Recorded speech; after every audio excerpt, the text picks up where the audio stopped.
24H Sprint Series Season 2, Kyalami, is presented in partnership with Viper Gaming by Patriot, A-Stick Sim Sport, ESTV, and Motorvision.tv.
A 1v2 for the tournament. Pressure is on.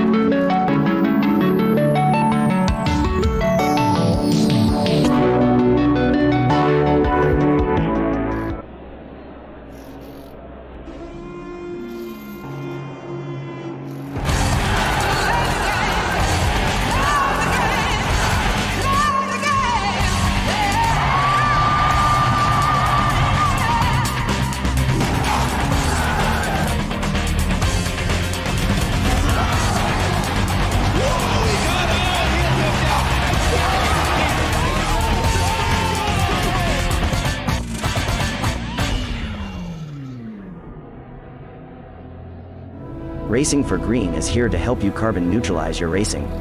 By planting new trees, Racing for Green offers to make your racing carbon neutral. We already have the calculations, contacts, infrastructure, deals and solutions ready for you to easily buy carbon neutral laps on any racetrack. It doesn't matter if you are a racing fan, team owner, driver, sponsor or partner.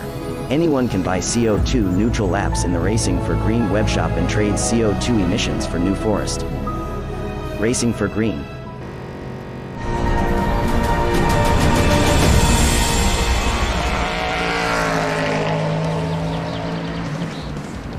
Hello, good evening everyone and welcome to the GTR 24H Assetto Corsa Competizione Sprint Series. We're making our way into round 2 of the championship, heading to a circuit that some people might be unfamiliar with, all the way down right at the bottom of the continent in South Africa. It is a Kyalami itself. I am now and I am joined in the commentary booth by Alex Goldschmidt. Alex, it's a pleasure to have you alongside me, and we've got a few GT cars raring to go as qualifying will be getting underway momentarily.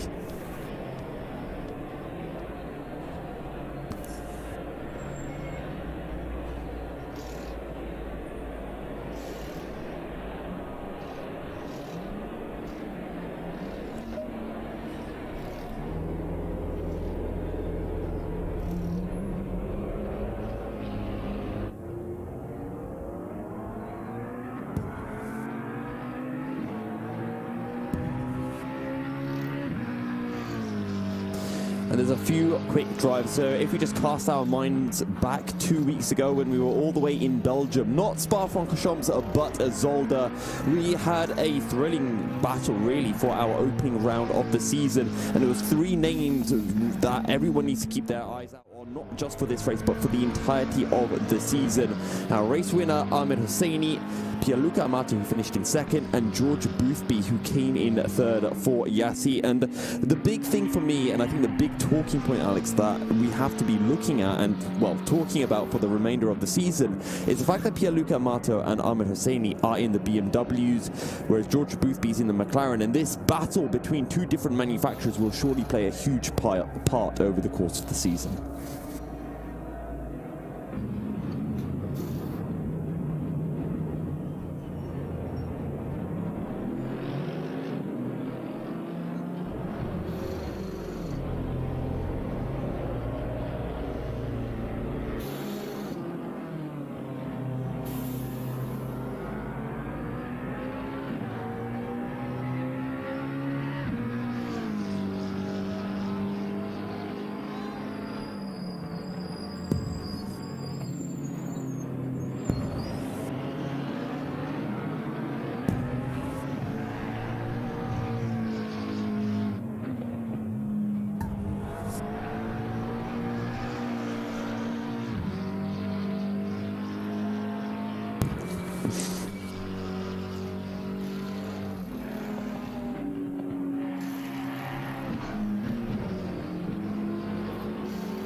And what we saw 2 weeks ago was exactly that, the track getting faster and faster over the course of the session, and the times tumbling all the way. In the end, it seemed to be a two-horse battle between Pierluca Amato and Ahmed Hosseini. Ahmed yet to join the server, but hopefully he will in the upcoming few minutes.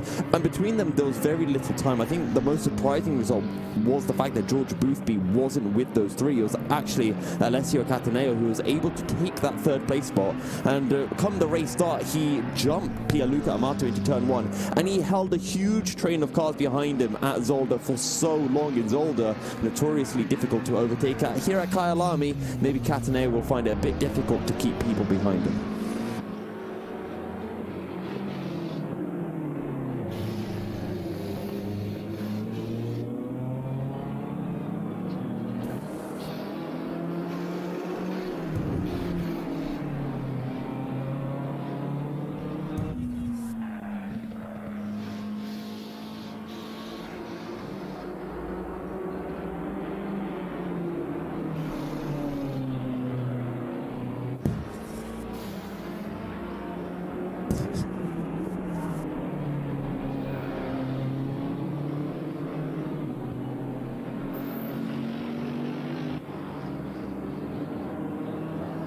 Yeah, absolutely. And, well, our first driver to put in a quick lap time is Pierluca Amato, the reigning champion, the man who finished second 2 weeks ago in Zolder. A 1:41.245 is the benchmark from the Italian in the BMW. And you talk about overtaking opportunities, Alex. One big overtaking opportunity that we actually saw last year in the first season of the Sprint Series. We saw a fantastic move, I believe it was from Manuel Biancalila, either him or one of the Euronics drivers, and that was down into Barbecue. Absolutely sent it from a mile away, got the front of the car in, down the inside, job done. But I do believe we have the standings available that we can show to everyone on your screens as well, just to give a quick reminder as to how the championship looks at the end of, well, just the one round so far at Zolder, which, as we mentioned, Ahmed Hosseini won from Pierluca Amato and George Boothby in third.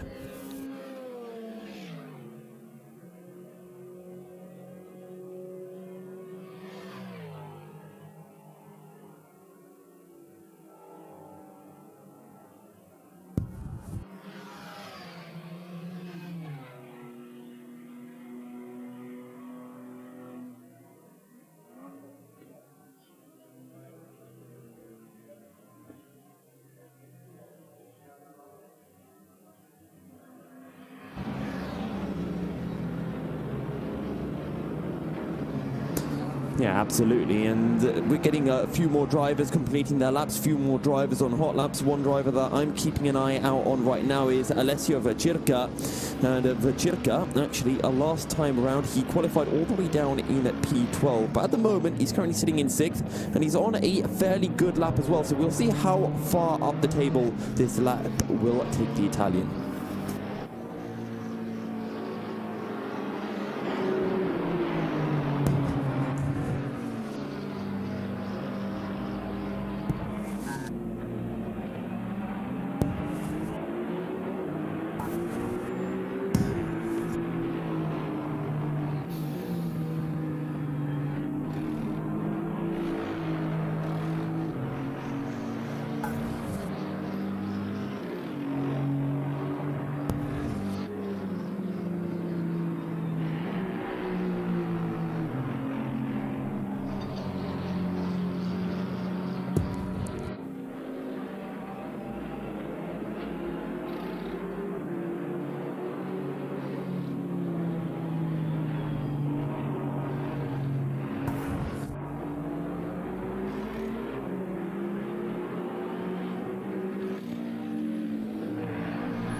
Apparently we've got a few audio issues. Alex, apparently you might be a bit of a ghost to everyone and no one can hear you. They can see your face moving, but apparently no sound is coming out. I can definitely hear you, so I feel very bad for our viewers at home because they're missing out on a lot of information.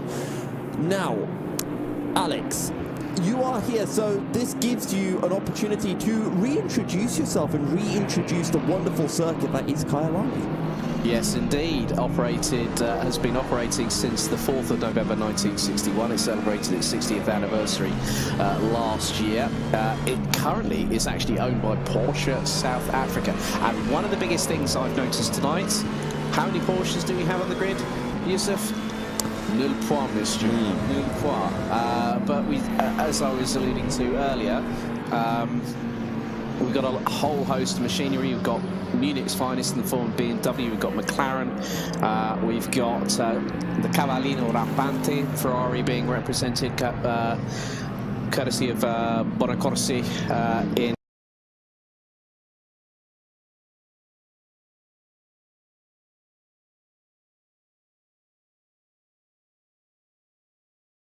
on the YouTube.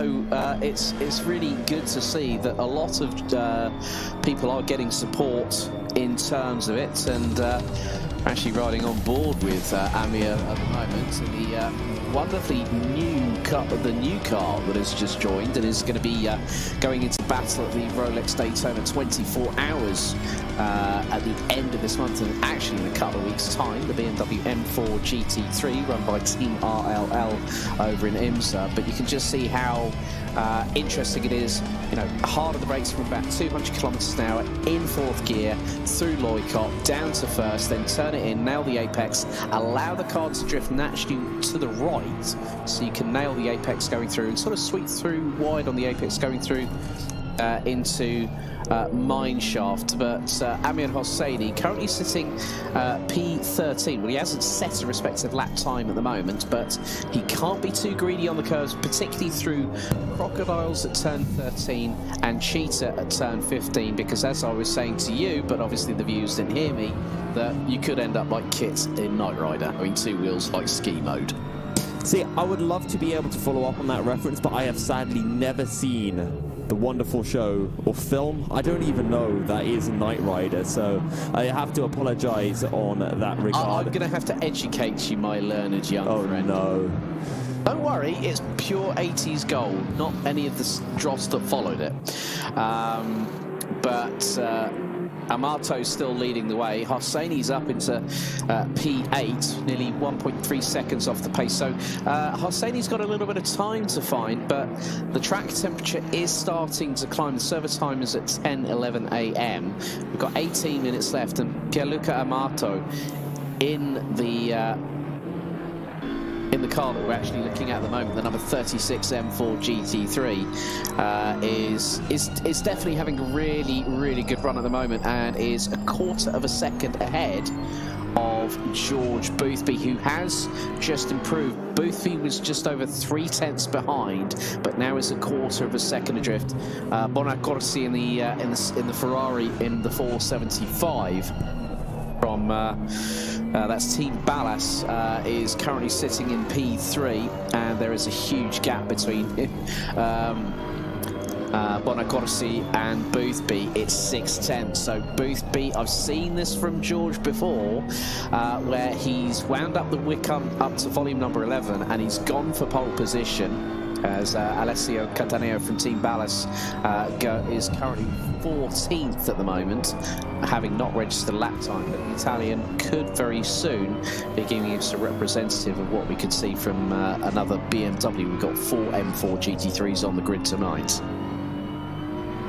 Yeah, 4 BMWs, as you mentioned, a few McLarens as well. Another McLaren that I'm interested to see the performance of is the number 93 of Ledge Racing, currently being piloted by Sandro Van Sand, teammate Christian Sendel. We saw them in what was effectively now become the preliminary round at Monza, and then we sadly didn't see them racing last time around in Zolder. So this is effectively their first race. Back at Monza, they were right in the mix of things and qualifying relatively well, but here at Kyalami not performing too well so far in qualifying. I spoke to Sandro a little bit before the race, and he said that they didn't have too much time to prepare. So this qualifying session, not only is it a chance for them to put the car as high up as they possibly can on the grid, but it's also a chance to learn the track to the best of their abilities.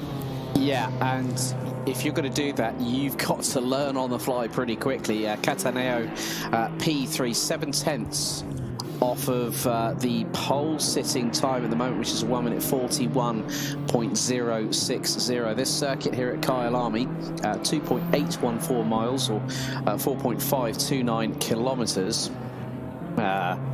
And we're getting into, I think, the halfway point of this qualifying session.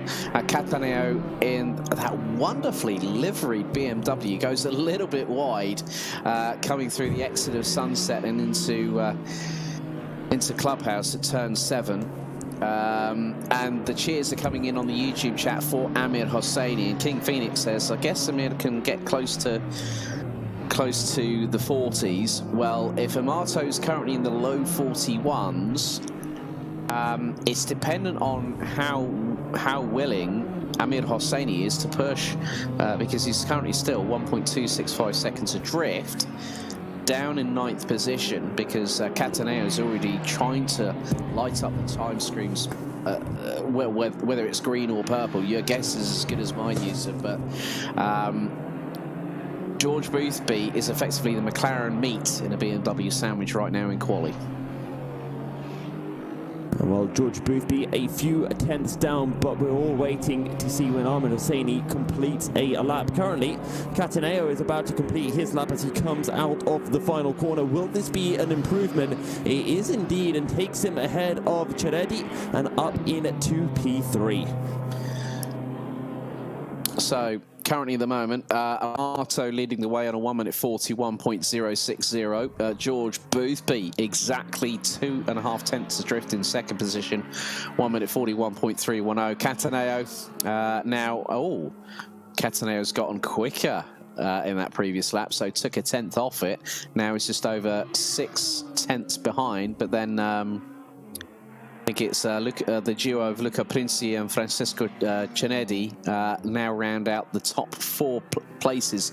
Cinedi is actually, get this, 5 1/1000ths off of P3. But Amir Hosseini on cue, pips George Boothby, goes to second position. So at the moment it is a Munich front row lockout, and Amato in the meantime, Yusuf, has gone into the high 1 minute 40s, 1 minute 40.995, and Amir Hosseini is just under 3 tenths of a second adrift right now. Well, you say that. I'm looking at George Boothby. He's improving by 2 tenths on his lap. He's got about 40 seconds remaining so far. Amir Hosseini still pushing as well. He's a tenth up, so we might be seeing the times getting even closer between the top 3 currently. 3 tenths, just over 3 tenths separating the 3 of them. And we'll see how much closer it gets. But George Boothby currently 2 tenths up on his personal best. Yeah, it's always a case that when we get into this stage of qualification, you know, we're around 12.5 minutes to go, and this is where the drivers are going to be at the lowest amount of fuel possible. The tyres are going to be at full operating temperature. Brakes will be on operating temperature as a result of that. Boothby's come out of Ingwe, the final corner here, so I'm just wondering, and he's just gone I think he's just gone second. Yeah, he's gone back past ahead of Hosseini. So George Boothby has done an absolutely sterling job. So the biggest thing is how is Amir Hosseini going to respond? Because these two know each other very, very well indeed. As Amir Hosseini lights up the brakes going into the pits, and oh my goodness, Boothby 4 1/100ths of a second behind Pierluca Amato in the battle for pole position, and Hosseini rounds out the top 3, covered by 3 tenths. Seredi from Renegade Sim Racing Workshop in the Aston Martin currently sits P5.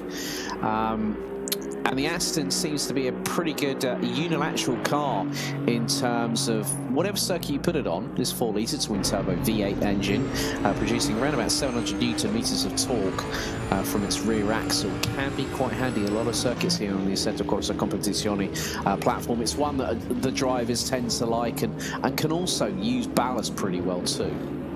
Now we're seeing Dario Barzaghi as he is pulling off on to the grass. That is on the exit of the pit exit, and that man is Amir Hosseini. With 11 minutes remaining in qualifying, finds himself 3 tenths down on the pair that is Pierluca Amato and George Boothby, currently sitting on the provisional front row of the grid. But can Amir Hosseini have anything to say about that? I think he might have a little something in store. Yeah, if he's got an afterburner on the back of that BMW M4, I think he'll be very, very lucky indeed. But the thing is, you can't discount Amir Hosseini. I've seen him compete in a multitude of different ACC platforms and championships and one-off events where, like, literally, I still remember the days when Amir was... his steering wheel used to be on a desk and a single screen setup. Seriously, the guy's an absolute legend. You know, it just goes to show that you don't always have to have the top-line sim racing equipment to be competitive, as long as you know... Alex, you can't say that. I've got that firmly lodged in my head as the only reason that I'm not a pro sim racing driver right now, so I'm not going to be able to accept that point. Don't you start. I don't take part in sim racing, so I've got I can't give any excuse or tell any story apart from when I go to Simply Racing Milton Keynes. That's my only time when I get behind the wheel of a sim. Well, Amir Hosseini is making his way through the final corner. You can see that lovely late apex he's taking as he tries to get on the power as early as possible. Every 100th counts in this lap as he makes his way down through the kink and towards a Crowthorne, the first breaking point of the lap.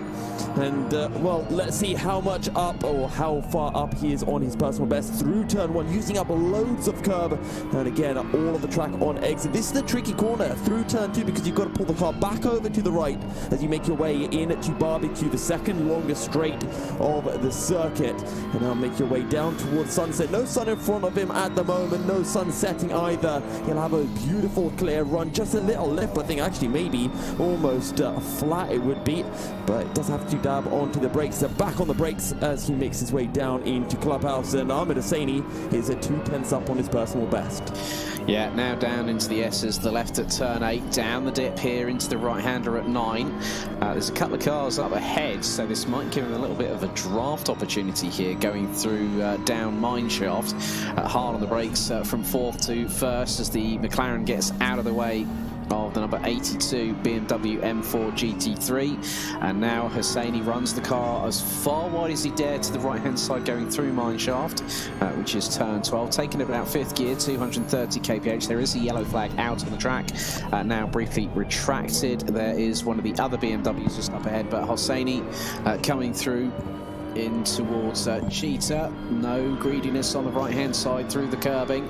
Oh, back end stepping out a little bit whilst he was trying to just coax the car through, rotate it through Ingo, the 16th and final corner. 3rd at the moment for Amir Hosseini, and he goes and now he's gone top of the times, 1 minute 40.772. What a job, and he was 3.5 tenths behind. He's just, yeah, like literally, he's just, he found half a second in that lap, I think, close to it. Yeah, it was a very quick lap. In the end, 5 tenths is what he found from a 41.2 to a 40.7. And Ahmed Hosseini has essentially just said to Pierluca Amato and George Boothby, the ball is in your court, fellas. What you got? What can you throw at me? Back in Zolder, Pierluca Amato was within a 10th, practically 100th of Ahmed Hosseini. Can Pierluca Amato recreate that brilliance that he was able to show? But this time, maybe pip Hosseini for pole. And you can see the sector times. Sector 1 and 2, fantastic from Ahmed Hosseini, but sector 3 where he's losing just a little bit of time. That being said, Alex, we're talking the smallest of margins between them in each sector. Yeah, I mean, the 3rd sector between him and Amato, Pierluca Amato, the distance between them is literally less than an A4 sheet of paper. It's like 62 thousandths of a second. And that's how close it can be. I've seen qualifying sessions on ACC where there's been probably, I've had it where drivers have been separated on countback because they've been on exactly the same lap time. That's how ridiculous it is, as Alessio Cataneo, who's currently sitting at 4th in qualifying. The BMW M4 now back in the pit, so looks like it's been on the air jack, so possibly a couple of setup changes, maybe a change into fresh tyres as we're back on board with our provisional pole sitter. And Amir Hosseini has gone quicker still. He was on a 1 minute 40.772. He's just gone 62 thousandths faster on his previous attempt. So with less than 6 minutes to go, Amir Hosseini has fired the warning shot across the bow of everybody else to say, right, here's my 2 cents. What have you got in your pocket? And I don't quite know what's more impressive, Alex, the fact that he can pull out this kind of lap time or the fact that he's able to do it consistently. George Boothby is on a lap himself, and George Boothby was a 10th up. He's hovering around the same time as what he did previously. And remember, George Boothby, current best, a 41.03. For Pierluca Amato, who's in second, it is a 40.93. So a 10th up between the pair of them. And we could likely see George Boothby jumping ahead of Pierluca Amato with this lap. Small little correction of the steering wheel as he makes his way through Newcup and now down towards a mine shaft, completely flat. Get that steering nice and smooth. Pull the car back over to the left-hand side of the circuit as you jump on to the brakes down into Crocodiles. And well, there won't be any crocodile snapping at him as he makes his way through. Lovely and neat as he makes his way into the penultimate corner. Just one corner remaining. Hard onto the brakes down into Ing. doesn't quite use up as much of the curb as I think we saw from Ahmed Hosseini. And will this be an improvement for George Boothby as he comes across the line? It's at 41.027. It's a few hundredths quicker, Alex, but it's still not good enough to beat Pierluca Amato and get him onto the front row of the grid. That's exactly 8 1,000ths that George Boothby has just improved that lap time by. That's how finite it can be on the Assetto Corsa Competizione platform. But there's a lot of drivers now out on circuit, all apart from George. Well, everyone's out on track, because this is where you want to make sure that you're in the right place at the right time. And if you can get a bit of a slipstream, going down from Barbecue at turn 5 through to Sunset, there's no harm in getting that toe from turn 11 down through to Mineshaft at turn 12, and then also coming out of Ingwe, going across the start-finish line. So realistically, this is crunch time. This is where we're going to see how the starting order will be for the second round of the GTR 24H Assetto Corsa Competizione Sprint Series for Season 2. Absolutely, and looking further down the order, we've been talking a lot about Ahmed Hosseini, Pierluca Amato, George Boothby. I think it's only fair that we talk about some of the others a little bit down the field, because from P5 to P7, less than a tenth separating those three. Kostiantin Romanenko currently sitting in P5 for the number 48 car, ahead of Francesco Ceredi and Marcello Bonacorsi. So the Ukrainian ahead of the two Italians, all of them are renegade drivers, Keen Ballas drivers, so in amongst their own company as things currently stand. Yeah, that's always going to be the way where you're going to have teammates trying to do what they can, and there may also be that old adage of working together a little bit, just to try and make sure that you get the lap time done at the correct moment. We're on board with Dario Barzaghi in the number 9 Team Ballas Esports, well, in the 9th place car, and that's the number 8 Mercedes AMG GT3. Now I'm wondering if that is actually the Evo version, where it's got the more aggressive headlights as opposed to the bigger ones that we've got. Mattia Traversa now in the 14th placed BMW, currently sitting, coming out of the final corner through Ingwe.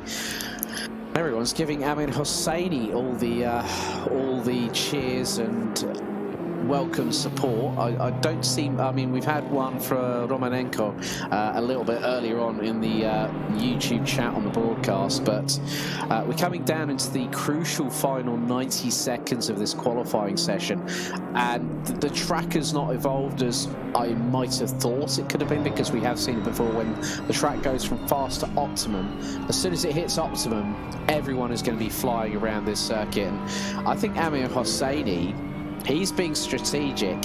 He's now going to leave it right until the last gasp.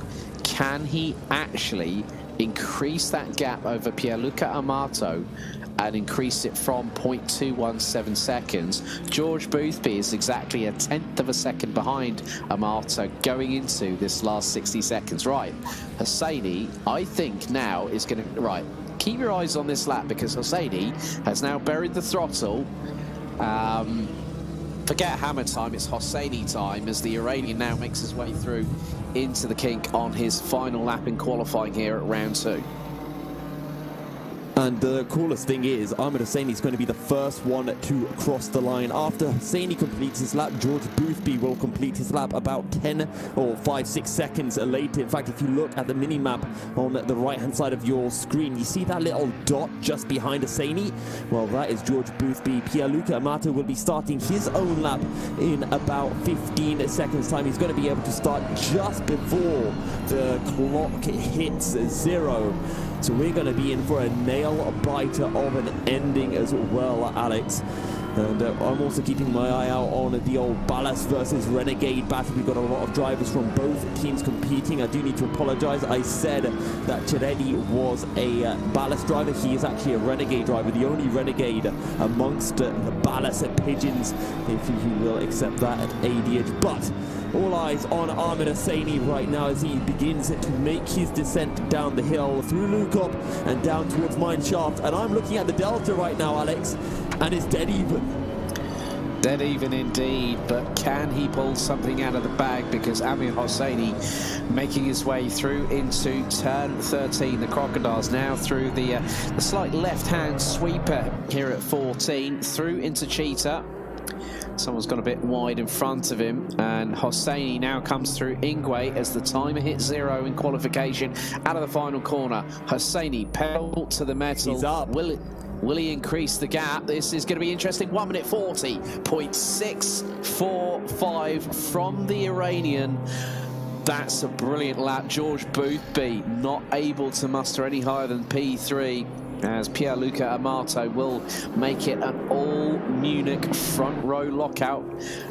Mattia Vacca in the Bentley crosses the line, and Bentley Continental starts P8. Alessio Cataneo will start P4. I did see that Corti in the 33 car, that's one of the Renegade Sim Racing work group cars, finished 8th at Zolder, will start down in 12th. Actually started 11th last time out at Zolder for the first round of the championship, and has a similar 6th row start, but it's on the outside of row 6 this particular occasion. Pierluca Amato completed his lap and he was able to take a P2. But we don't have much time, so we're going to throw to a quick commercial break. And when we return, we will be having the start of round 2 of the ACC Sprint Series here on GTR 24H. The GTR 24H Sprint Series Season 2, Kyalami, is presented in partnership with Viper Gaming by Patriot, A-Stick Sim Sport, ESTV, and Motorvision.tv.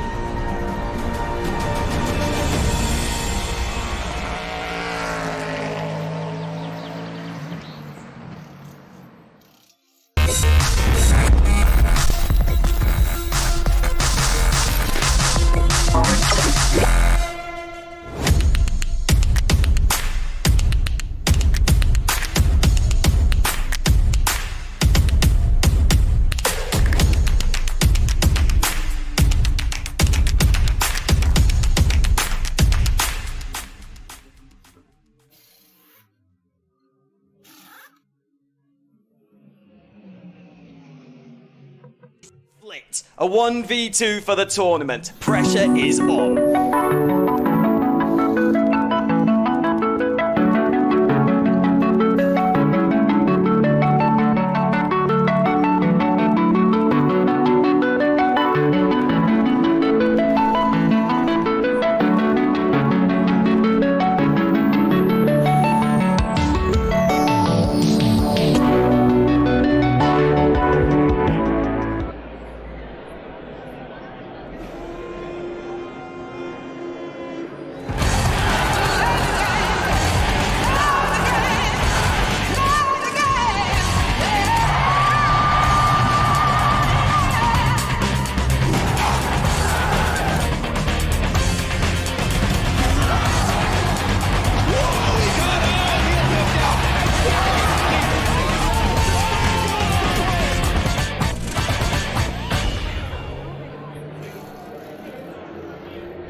Racing for Green is here to help you carbon neutralize your racing.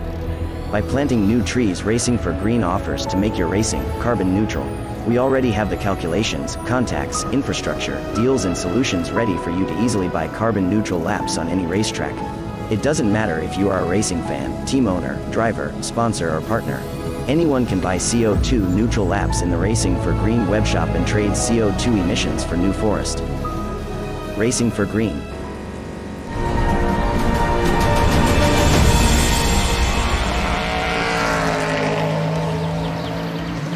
Welcome back, folks. We are about to head in to the race for our second round of the ACC Sprint Series here at Kyalami. And it is Ahmed Hosseini, Alex, who has put himself onto pole position for the second time running. And it's once again ahead of Pierluca Amato. The biggest thing is, can Ahmed Hosseini, this particular occasion, have the fortuitous grace to be able to convert it from pole position to a victory?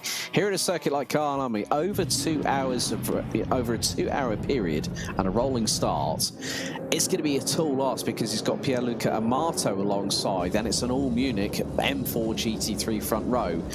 And the server time now 6:04 p.m. It's going to be an interesting one because the track has turned optimum and the drivers are ready to get racing.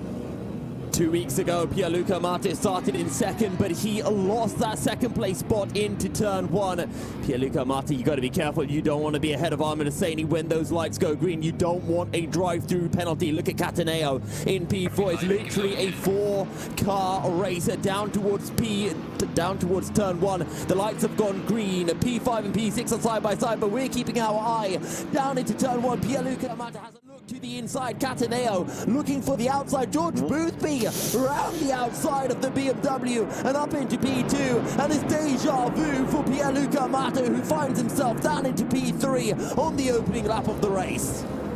What a sensational move. George Boothby putting life and limb virtually on at risk. Brilliant move from Boothby. You know, he had to wait and try and sort of anticipate what Amato was doing there, but he just nailed it perfectly. Cataneo in the number 25 BMW running at the top 4 positions, and then we got the Cavallino Rampanti, the 475 of Bonacorsi, not too far behind. So already Hosseini's eked out about a half-second gap over Boothby, but Boothby on sheer merit and temerity put in an absolute doozy of an overtake on Amato, and I think that might have caught Amato unawares, but however Amato's got straight back down, calm, composed, and now is going to go for it and going through into the crocodiles. That BMW looks to be so well placed on the brakes.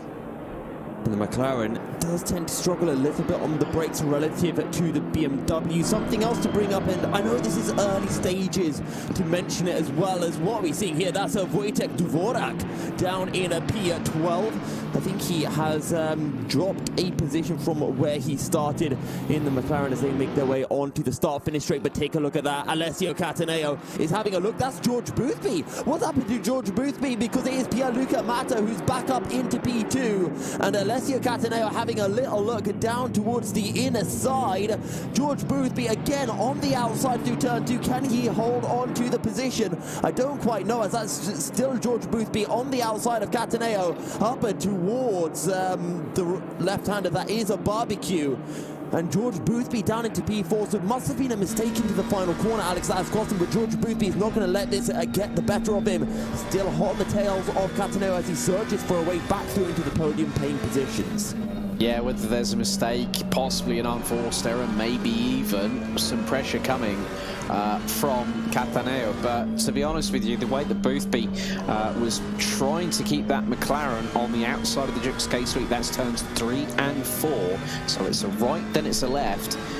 It's quite deceptive in that respect, but Boothby's going to get a run now. He's going to get an attack opportunity at Cataneo as they go through Loicott, now through turn 11 and heading towards Mineshaft. You can see the acceleration absolutely mighty down here. 5th gear, 140 plus miles an hour.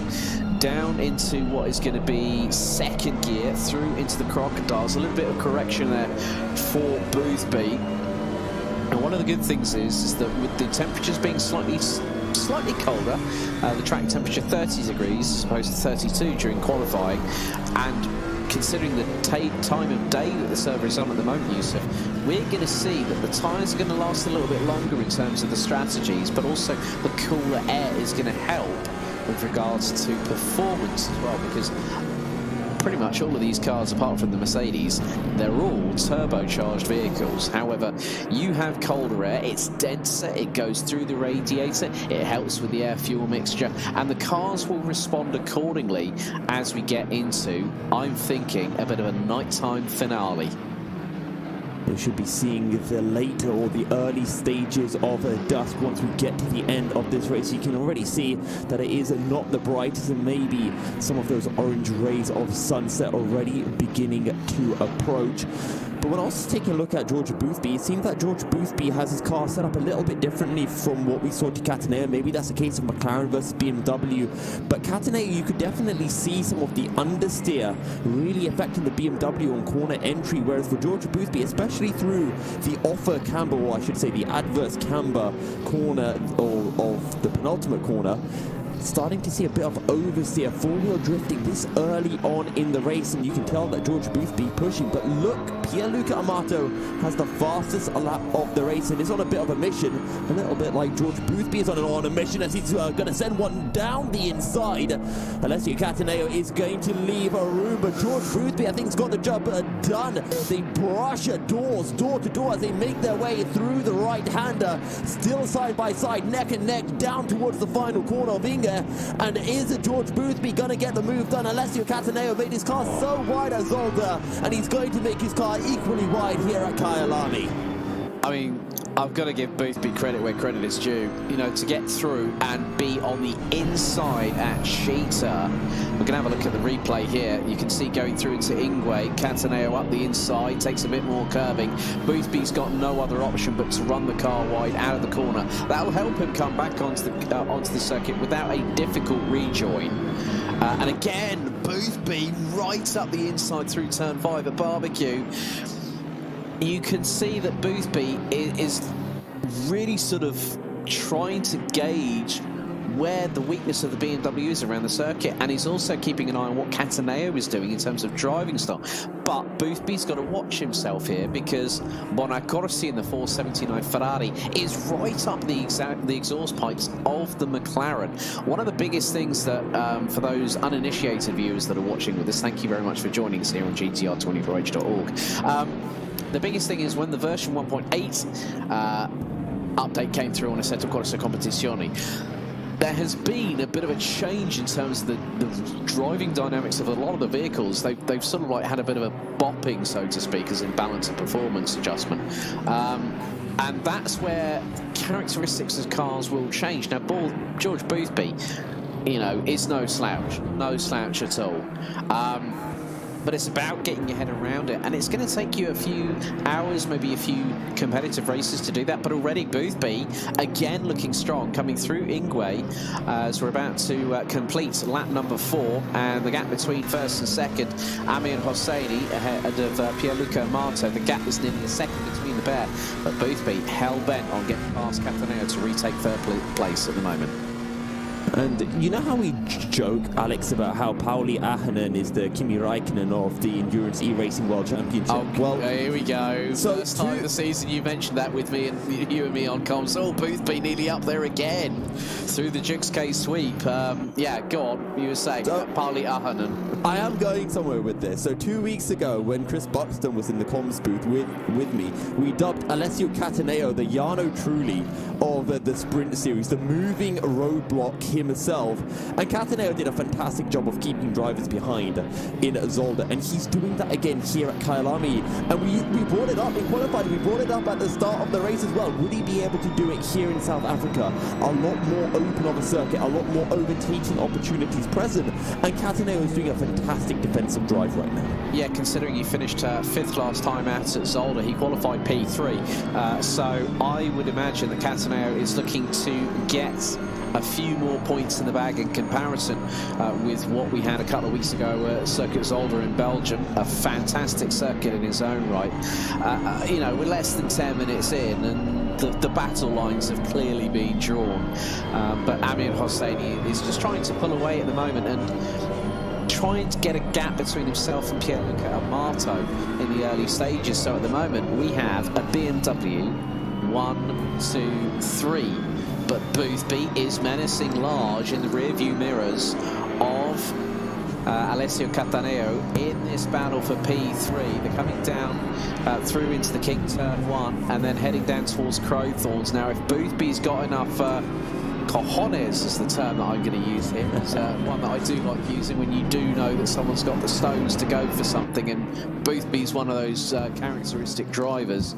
He's held a little bit back in reserve, so I think he's just waiting. And also, one of the other things with a game such as Assetto Corsa Competizione, you're going to have to deal with that dirty air, especially if you're within 5 to 6 car lengths of the car in front.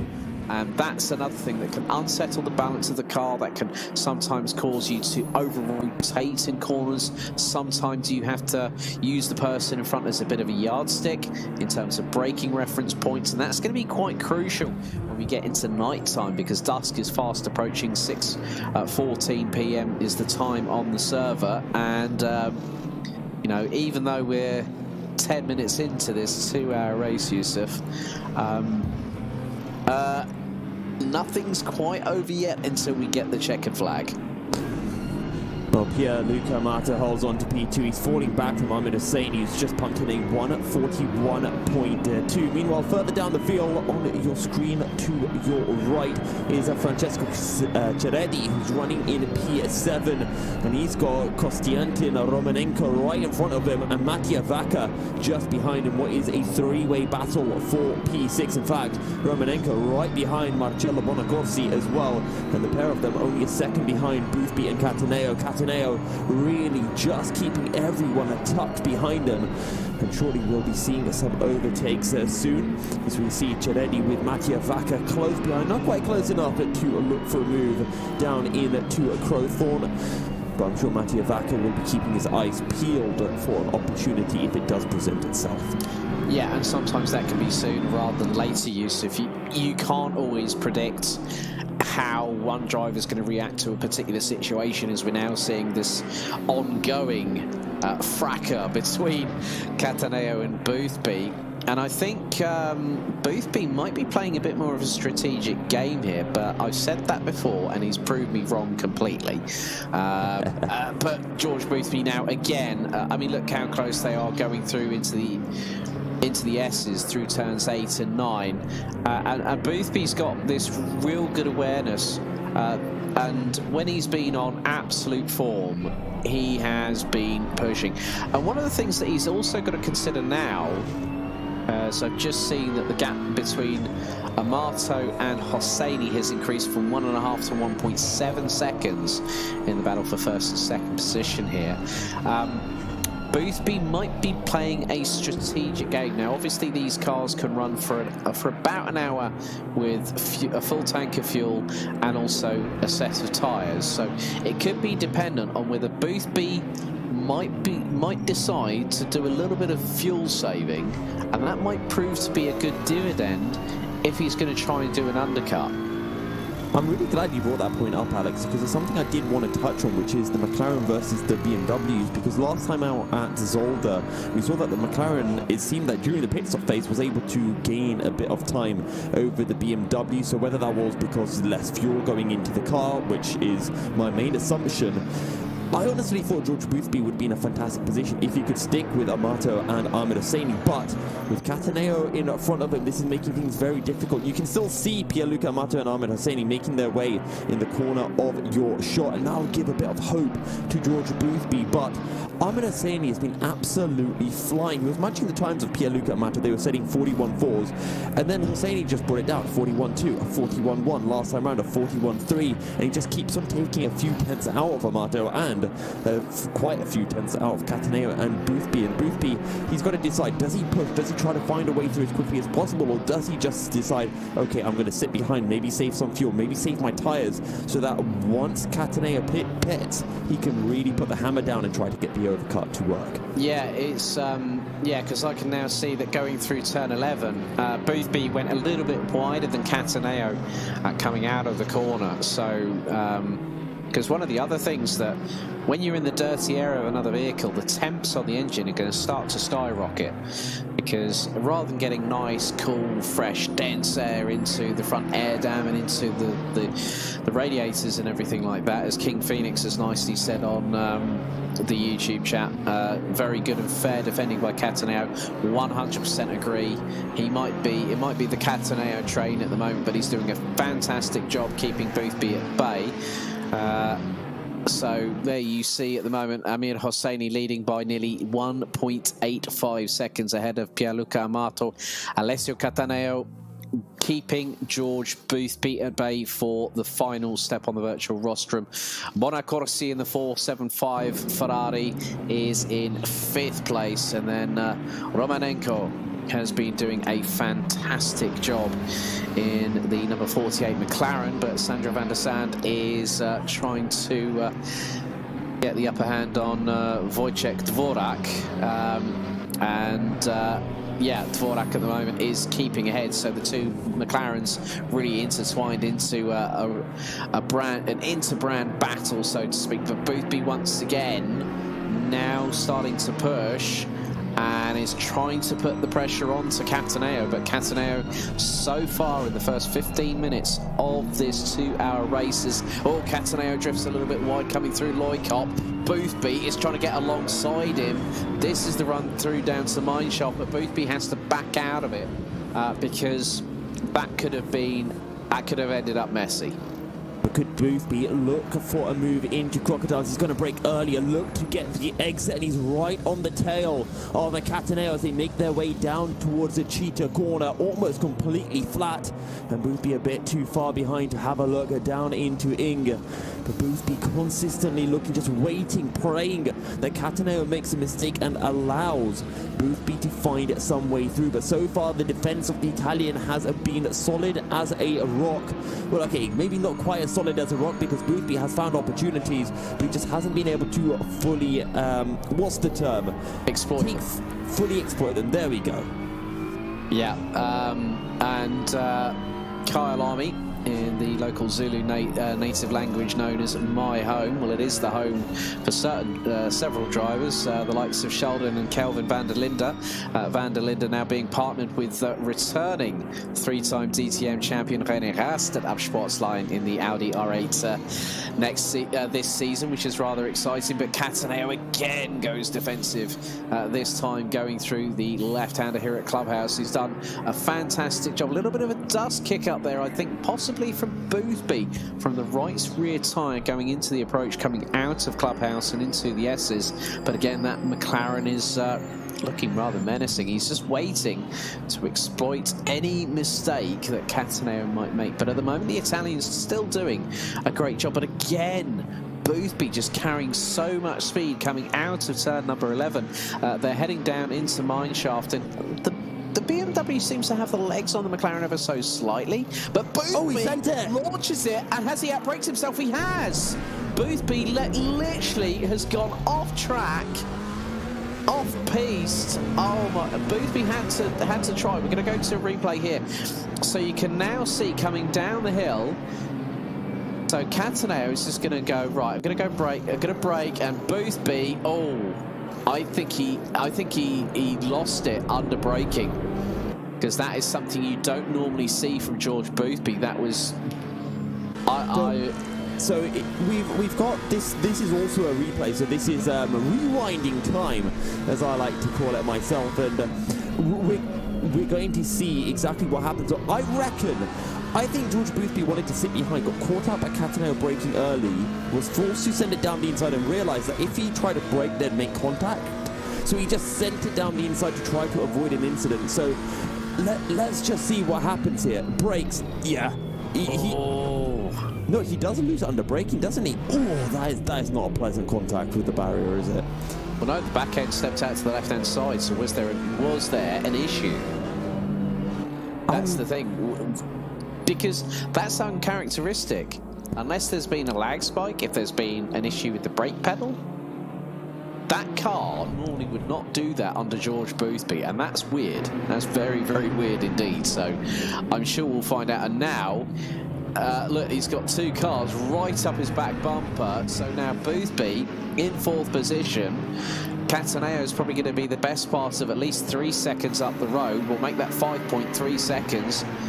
because Bonacorsi, and also there is Romanenko. Oh, Bonacorsi round the outside. Mamma mia is all I'm saying on that one. And that's through Crocodiles. Bonacorsi's going to keep it pinned round the outside through the next right-hander. He's nearly on rubbing paint. He's just clashed with Boothby. And Boothby still keeps it pinned round the outside through Ingwe. Wow, my goodness me. Bonacorsi could have had George Boothby's number right there and then. And that nearly opened the door for Romanenko. Yeah, and maybe Romanenko will still have a look at Bonacorsi as well. They make their way through the kink and down towards the Crowthorn. Will we see Romanenko's front end throwing it down the inside? And the answer is no, we do not. You can also see Cheredi in the back of your shot as well. There's a four-way battle for P4, and George Boothby certainly has some damage on that McLaren from clouting into the wall through Crocodile. We don't quite know what happened, whether he had a bit of a failure, whether he tried to send it down the inside, whether he got caught off guard. We'll have to wait maybe until the interviews. That is, if George Boothby can manage to get it on to the podium steps. Otherwise, we'll have to be hearing Pierluca Amato's, or pardon me, Alessio Cataneo's version of events as we ride on board with Marcello Bonacorsi as he makes his way through the S's and up towards the Lukop. Interesting comment by King Phoenix, thank you very much for this, says that Boothby accelerated again to avoid a collision. That would explain the back end stepping out to the left hand side as it did. So that just goes to show the calibre of George Boothby. But now Bonacorsi is closing in through, and again Bonacorsi is finding this sweet spot with the Ferrari. He's round the outside again, going through the Crocodiles, but this time Boothby plants the car exactly where he needs to and goes, right, you tried it once bitten, twice shy, and you can see that the front end of that McLaren is looking rather second-hand from that incident a bit earlier on. So Boothby's now driving with the wounded animal, so to speak, and now he's just trying to do a bit of damage limitation. Of course, yes, he finished third last time out at Zolder, but never say never. There's a bit of toing and froing. That was from the Aston Martin of Cheredi in the 23, looking all over the back of Romanenko for 5th position as they lovely shot there going through. That is Crowthorn turn 2, and then turns 3 and 4 the Jukes K sweep into the left-hander at Barbecue.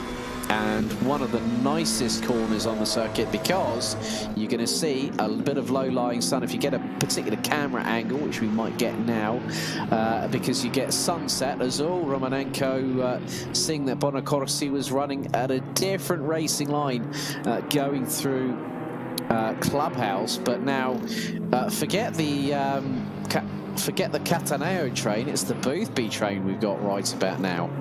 I was about to say, Boothby has become a Cataneo himself. He spent so much time behind the Italian in the BMW that he's now taking a leaf out of his book and trying to keep 3 hungry drivers behind him. A Ferrari, a McLaren and an Aston Martin right behind Georgia Boothby's wounded McLaren. And as you mentioned, that McLaren's seen better days. I'd still love to have that McLaren in my garage any day of the week. As Bonacorsi looks to see if he can find a way through on Boothby. This time he can't look down the inside into Crocodiles. That's been his go-to move in the past couple of laps. And now, I was thinking for a second Romanenko was going to send one down the inside of Bonacorsi into the final corner, but not this time round. And we're still seeing, even here at Kyalami, the drivers struggling to find a clean way to overtake one another. It all comes down to that dirty air and the slipstream once again, because you've got that aerodynamic instability. The back end is not going to be as planted. You know, you've got the tuning vanes at the side of the, you know, you've got the front splitter. Then you've got the tuning vanes, which help with the aerodynamic flow over the car itself, and then these big rear wings on these vehicles. The minute you get into the dirty air, you get, unfortunately, as I said, that instability complex. It's not that people want it, it's that they don't want it. They want nice and clean air. As Bonacorsi again, Boothby runs a little bit wide this time, manages to cut in front of the 475 Ferrari from Team Ballas Esports. Boothby managed to get through there by the skin well, basically by the clear coat on that McLaren 720S GT3 ahead of the Cavallino Rampante. But again, Boothby showing just how good he is at defending. He can attack very, very well, can George Boothby, but one thing that people haven't seen that often is his defensive prowess, and he's driving with a damaged car.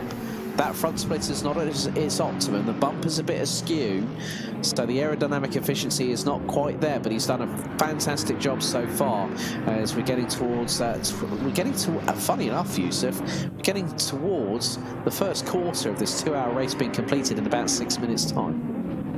Well, it feels like it's been about 6 minutes so far, the race. The action has gone by that quickly. And Alex, I've got a little question for you. In half an hour's time, when George Boothby pits, do you think he, A, fixes the damage on his car and takes 10 seconds to do so and risk losing, well, 3, maybe 4 spots in terms of track position? Or does he keep the damage on the car and says, you know what, I'll defend with this damage? It's a bit of a 50-50 on that one. But as the man, the myth, the legend, Mr. Tom Christensen would say, you want your weapons sharp. And the thing is, if that car's at full operating capacity with the damage repaired, I can guarantee you this much: George Boothby will be on an absolute tear. And the way that the car's handling at the moment, he's having to work with it. He can't work against it, because if the minute he starts working against this problem, he's going to have even more problems, which he's got 3 of them behind him. Now, I've actually noticed something with the George Boothby's driving style, and this is something that I was noticing even before we saw the incident where Boothby clattered into the wall as Bonaccorsi has a little look down the inside towards the Lucop, but not going to be able to get anything to happen this time around. So next lap round, Alex, just have a little look when they make their way through Sunset Bend, because George Boothby always runs much wider than Bonaccorsi, and indeed wider than Romanenko goes. Down the inside goes Bonaccorsi. He pulls off the George Boothby, but he gets it stopped, and Romanenko's got to follow through. Now Romanenko has the inside down into Cheetah corner, and Romanenko's got to get the pair of them. Boothby taps the rear end of Bonaccorsi, and Boothby is off into the grass once again. Bonaccorsi, Romanenko, Giretti all unleashed. You know what, Romanenko, the Ukrainian, did an absolutely brilliant job, but we have a look at the replay. So Bonaccorsi made it through. Romanenko was waiting with eager eyes, and yet the slightest of taps, it was left rear onto left front of Boothby on the right rear of Bonaccorsi, spun the McLaren around, and that's a real shame for George Boothby. But like I said, I would think that Boothby now is going to be even more fired up, and I know what George is like. He will be absolutely fuming after that one, and I do know that he does regularly stream on Twitch as well. So to be honest with you, and there he is, he's down in 9th position. Never say never. There's still an hour and 33 minutes left in this race.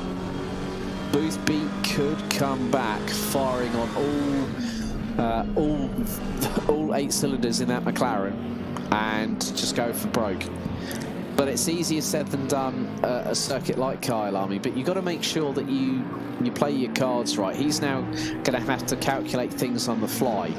When do I pit? I need to repair this damage, because there's going to be more damage on that car after that slight touch, because if that front end hit the wall, that car is going to be suffering even more. So there'll be chronic understeer. The tyres will not be reacting as they should be. They might be stepped in terms of, you know, the car pitching to one side. The sidewalls are going to be screaming murder, and then also the fact is that the surface of the tyre will also be scrubbed. So could that have provided a flat spot issue for George Boothby? We'll have to find out later. I'll tell you what, Romanenko now in clear air is getting the hammer down. He was able to pull half a second away from Bonaccorsi on that previous lap. And we saw actually 2 weeks ago back in Zolder, Romanenko had an issue in the first half hour of the race. He dropped down the order, and then he really struggled to make his way through the field. He tried a few overtakes. I think he even got a drive-through penalty at one point just for forcing his way through a little bit too much. But now in clear air, he can try to hunt down Alessio Cataneo, who is a further few seconds up the road. Well, a few seconds, 13 seconds. It's a big gap, but a lot of time is still remaining in this race. Yeah, I'm just having a look back over what happened between Bonacorsi and Boothby, just taking another look at it. It's very difficult to sort of like see. You know, there's multiple different viewpoints that you could take from that perspective of, and I'm just sort of like seeing it at half speed, because Romanenko was like a rat up a drain pipe trying to get that position, and Boothby goes through. Yeah, it's a bit of a 50-50. I know that King Phoenix has basically said that George Boothby avoids a collision again. Well, the thing is, the amount of speed that he was carrying into that corner. And the thing is that Bonacorsi had a right to defend his line, but was George Boothby alongside like half a car length? And if he was, that could be investigated. But the thing is, that's not our decision to make. We're the people telling the story. We're just the shouty blokes behind headset microphones. I'll tell you what, Barzaghi is coming under some pressure now from Alessio Vacirca as they make their way into turn 2, Crowthorne. And can Vacirca find any way through as they head in to... Oh, is that a move down the inside? I think he just showed his nose. But it is still Barzaghi who holds on to P7 with Vacirca hot on his heels. But that Mercedes has so much grunt in a straight line. It makes it incredibly difficult for the Aston Martin, who's now looking round the outside of Sunset. But no, not quite enough a grip for Vacirca. He's going to have to sit behind, but constantly showing his nose in the side mirrors of Barzaghi, saying, I am here. I dare you to make one mistake, and my Aston will be down your inside as quick as you like. Yeah. Quicker than you can probably say the word jump there, Yusuf, but a quarter of the way through the race, Amir Hosseini leading on lap number 18, 4.4 seconds ahead of Pierluca Amato. Alessio Cataneo making it a top 3 for BMW at the moment. Romanenko, the Ukrainian, getting the cheers on from there. So the good thing is that this race is very much alive and well. Absolutely, we've got a few different battles going on. You know, Bonacorsi just over a second behind Romanenko, Ceredi 6/10 behind Bonacorsi. This battle on your screen here, Barzaghi trying to keep Vacirca behind, and then there's another battle even further down, or at least there was. Sandro Van Sand behind Wojtek Dvorak, two drivers who actually both made their way to ACC from the F1 sim racing game, used to race against each other as well. Sandro Van Sand was by far and away the quicker driver there, but here on ACC, Wojtek Dvorak seems to have the measure of the Belgian driver. But we'll see how things change as George Boothby into the pits with 1.5 hours remaining. And I think Boothby just wants to get that damage dealt with as quickly as possible. Get it done now, because the longer you leave it, the more damage it's going to do in the long run. And we've seen it before where the drivers can really try and push things and push the envelope, and Boothby's going to take a little bit of a hit now with repairing that damage, getting a new, probably I would say he'd be better off getting the tyres replaced as well, get a full tank of fuel in that car and just go for it and see what happens. We saw it last time out at Zolder. He started 4th, had a drop down the field, and then he came back to finish 3rd. Who's not to say that lightning can strike twice at 2 different circuits? Absolutely, and I remember when speaking to George Boothby in the post-race interviews, and we were essentially speaking about car selection. In fact, actually, I'll hold that thought, because Andrea Corti sending one down the inside of Sandro Van Sand at the top of the hill, gets the job done as well through Lukop. He makes his way down towards Mineshaft. Corti up to P11, Sandro Van Sand down to P12. Okay, just been informed by race control that the incident between Bonacorsi and Boothby has been declared as a racing incident, which is what I thought it might be. It was very much 50-50 when I had a look back at that incident at half speed.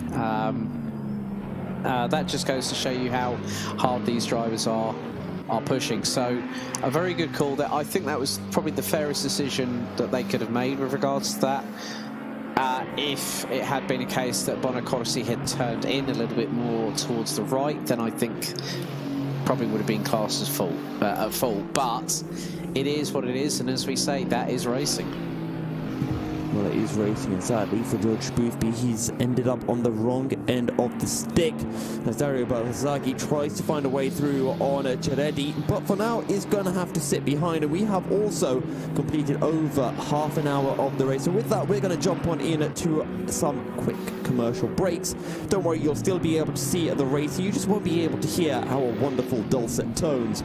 But do stay tuned, we'll be back shortly with the second half hour of the race here from Kyalami.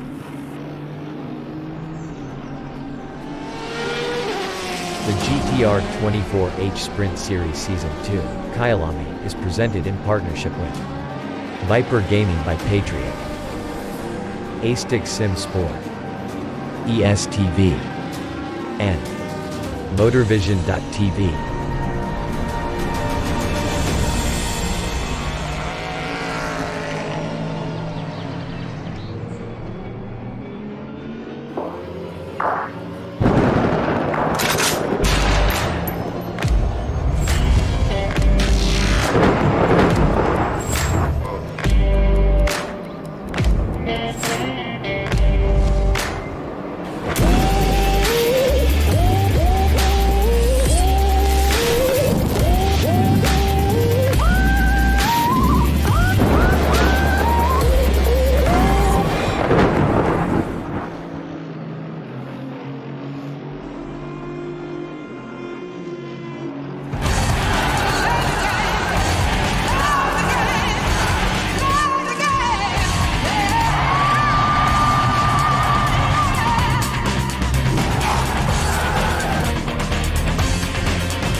A 1v2 for the tournament. Pressure is on.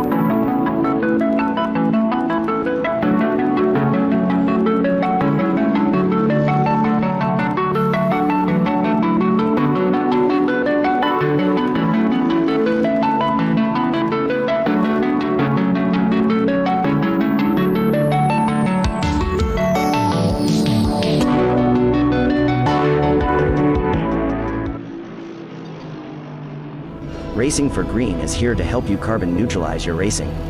By planting new trees, Racing for Green offers to make your racing carbon neutral.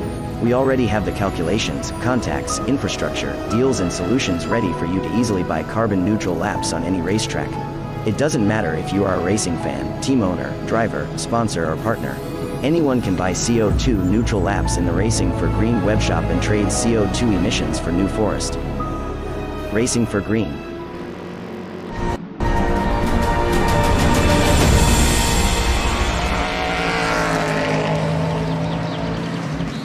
Everyone, half an hour of racing done. Well, actually a little bit over half an hour completed here at Kyalami. The takeaway, Amr Hosseini still incredibly quick. Pierluca Amato holds on to P2. George Boothby in the walls, in the pits, and now trying to climb his way back up the order.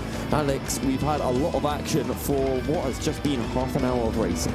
Yeah, some great overtakes. I mean, we had the likes of Alessio Cataneo doing the defensive a la Jarno Trulli earlier on in this race against George Boothby, but Konstantin Romanenko, the Ukrainian, has been an absolute tour de force, took advantage of the battling between Bonacorsi and the 475 Ferrari, and managed to get through on the pair of them, going through one of the tightest parts on the circuit, going through turns 14 and 15, which is the approach from the Crocodiles through to Cheetah, and managed to get the job done. But Boothby's closing speed on Bonacorsi really really did, you know, I think it was a bit of being unlucky. You know, the closing speed that he had, you know, he avoided a potential collision between himself and Bonacorsi, but and that just shows the caliber of Boothby's driving prowess. But you can also sometimes say that maybe was Bonacorsi being a bit too overzealous, trying to go around the outside of Crocodiles. So it's one of one, it's one of the other. Well, trying to go anywhere around a Crocodile is always difficult, and that is also the case here at Kyalami. Yeah, especially when it gets a bit snappy. Yes, that's a good one. I'll give you that one, Mr. Goldschmidt. Also, Barzagli might be getting one up on Ciretti as well as they make their way, I believe, through Lurkop and now down towards Mine Shaft. And Dario Barzagli is very close to the rear end of the Aston Martin. And here's the thing, Barzagli's got a little advantage. He's in a Mercedes. And Mercedes are notoriously quick as, well, I think that was Ciretti having a bit of an interpretation of the track limits through Crocodiles. Now into Cheetah. And Barzagli's going to have to sit behind for a little bit longer. Yeah, it's... that's the thing. As soon as you hit three track cuts, we're running with Barzagli at the moment, which is the Evo version of it, so with slightly different headlights, a bit more aggressive in terms of it. But there looks to be a dive up the inside through into Crowthorne. The Aston and the Mercedes nearly come to blows, but the Aston looking to be around the outside of the Duke's K sweep. If you pull that one off, wow, that's a brilliant move. And heading into barbecue, the Aston Martin has gotten through. That was a great move there. And I need to apologise. That wasn't Ciretti. That is Barzagli and Vachirka. Fantastically done from Vachirka to find a way through. And now he just needs to keep the Mercedes behind him for a little bit longer. But Vachirka up into P7, Barzagli down into P8. But that Mercedes still hot on the heels of the Aston Martin. This battle might not be over yet. Yeah, I think I also saw a move by Corti on Traversa on the replay we just saw a moment ago. So the number 33 Renegade Sim Racing Work Group Lexus that placed 8th position last time, now up into 11th position as we've gone past the 40-minute mark of this second round of the GTR 24H Assetto Corsa Competizione Sprint Series season number 2. Got some exciting news coming soon, reference EEWC 2022, and we can't really wait to tell you about that one. You can head to our GTR24H.org website in the not too distant future when we can unveil plans of exactly what's happening. And ladies and gentlemen, the news is going to be biblical. And the first round of the Endurance E-Racing World Championship is in 2 weeks' time. It's actually the official practice, I believe, is happening at the same time as round 3 of the Sprint Series Championship. So it's going to be a pretty cool week of racing. We're going to have the Sprint Series and then straight into the Endurance E-Racing World Championship. And that's just these two. You've still got the hill climb on the Monday, as well as the touring car racing series as well. That's done over on iRacing.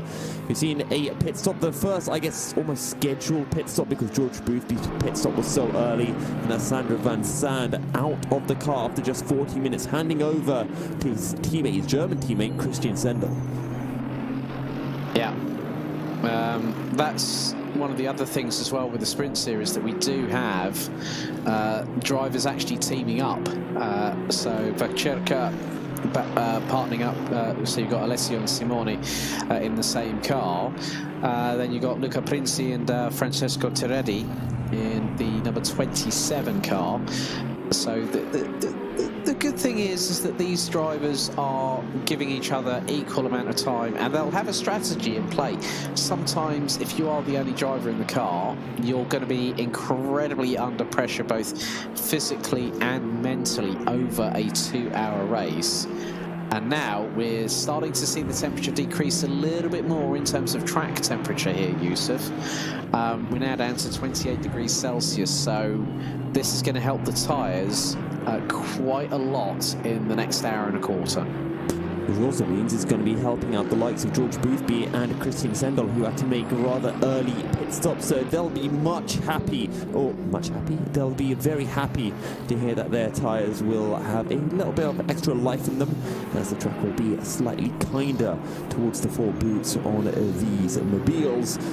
Ahmed Hosseini still leads. He's got himself a 5-6 second gap, 5.5 seconds between himself and Pierluca Amato. And credit where credit's due, Pierluca Amato has been keeping Ahmed Hosseini honest. He's been keeping himself within striking distance if Ahmed Hosseini does have any form of issues. Cataneo, though, he's in his own little world. 18 seconds behind Pierluca Amato, 25 seconds ahead of Romanenko, or pardon me, not 25 seconds, 15 seconds ahead of Romanenko. So for him right now, it's just about keeping his head down and putting in the laps. Yeah. I think with regards to putting in the laps, that can also help with regards to your points tally come the end of each race. And, you know, we've still got, in a couple of weeks' time, the drivers are going to head to the Hungaroring for the 3rd round of the championship. So, and also there might be some interesting development. You said about the fact that EEWC is starting in 2 weeks' time. I can let you all know out there that there is going to be a calendar change with EEWC for 2022. But there is some bigger news coming. So we're going to probably have about, I think it's going to be a month's delay. So we're going to be starting in February with EEWC. But further details will be revealed in due course. So a little bit of a teaser for those people out there wondering, when is the Endurance E-Racing World Championship going to be starting? So it is going to be Hungaroring on its own in 2 weeks' time, Yusuf. So we won't have a microcosm, a multicultural amount of racing. So Sprint Series and EEWC. So EEWC will start February this year as opposed to January as it did last year in 2021. Hang on, let me just work out what Sprint Series race is happening a month after, and then work out when we're having our festival of racing. Yeah, the GTR 24H Motorsport Festival, as they would say in Germany, because there was I was at the DTM Motorsport Festival at the Lausitzring back in 2016, where we had temperatures of over 30+ degrees, and we had a torrential downpour and thunderstorm on the Sunday afternoon right after race 2 for the DTM that weekend. So, I've got a question now. As apparently we're getting notifications that George Boothby might still have damage. So I think what would be a fantastic thing to do is to jump on board with George Boothby himself. Now, the last time round, George Boothby put in a 42. This time round, he put in a 46.3. So what I'm going to do, let's go back by a minute and ride on board with George Boothby and see if we can identify exactly what has happened to this McLaren, because he must have made a mistake and he must have hit the wall, because his lap time, the previous lap, was perfectly fine, Alex. Yeah, that car, look, I'm just going to keep an eye on the steering inputs here. But yeah, you can just see he's just trying to just guide the car back. It's never easy when you've got that kind of situation where you're driving with a damaged vehicle and you've got to make sure that you get through that. I think George Boothby might be getting up to speed, so if he is still running with that damage, he's got to be praying and willing for a miracle to happen. But the car looked fine. Huh, that is bizarre. Oh, hang on. I just saw a mechanical black flag shown there. And there's also, Boothby's got a stop-go, hasn't he? Stop-go 30. Yeah. Was that for speeding in the pit lane? Well, George Boothby is... Ah, right. King Phoenix has just come on. He said, Boothby, he can't turn. He can't turn. There's a... Ah, there might be a bug in his game that's caused this massive problem. Oh, dear me. It's just going from bad to worse for George Boothby. Well, you know what? Look at the silver lining for George Boothby. At least he's having all of his bad luck in one race. Yeah, and that car's back in the pits again, so he might have done an RTG return to garage, as now the headlights are on the cars, as the server time is now fast approaching 7 PM in Kyalami. You can see there in the picture-in-picture, there is Boothby in the pits. And yeah, the biggest thing now is how long is that car going to be in the pits? It's already been sitting stationary for about 15 seconds. And that car looks like the damage has been repaired on the front. I can tell, because otherwise, if that bumper was damaged above the headlights, you can see that the hazards are flashing as well.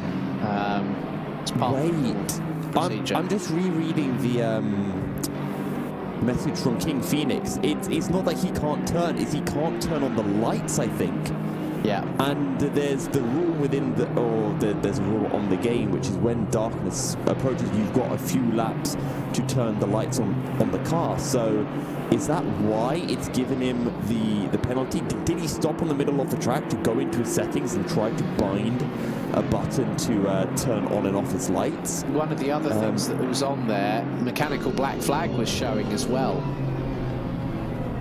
Because that's the problem. So if that damage in the front of the vehicle was causing the headlights, so if he's repaired that damage, and for some reason if there's a game bug where it's not allowing him to turn on the lights via his steering wheel or a key input on his keyboard on the sim, that's probably why he's in the pits. So whether he's trying to see if there's something that he can do in order to rectify that problem.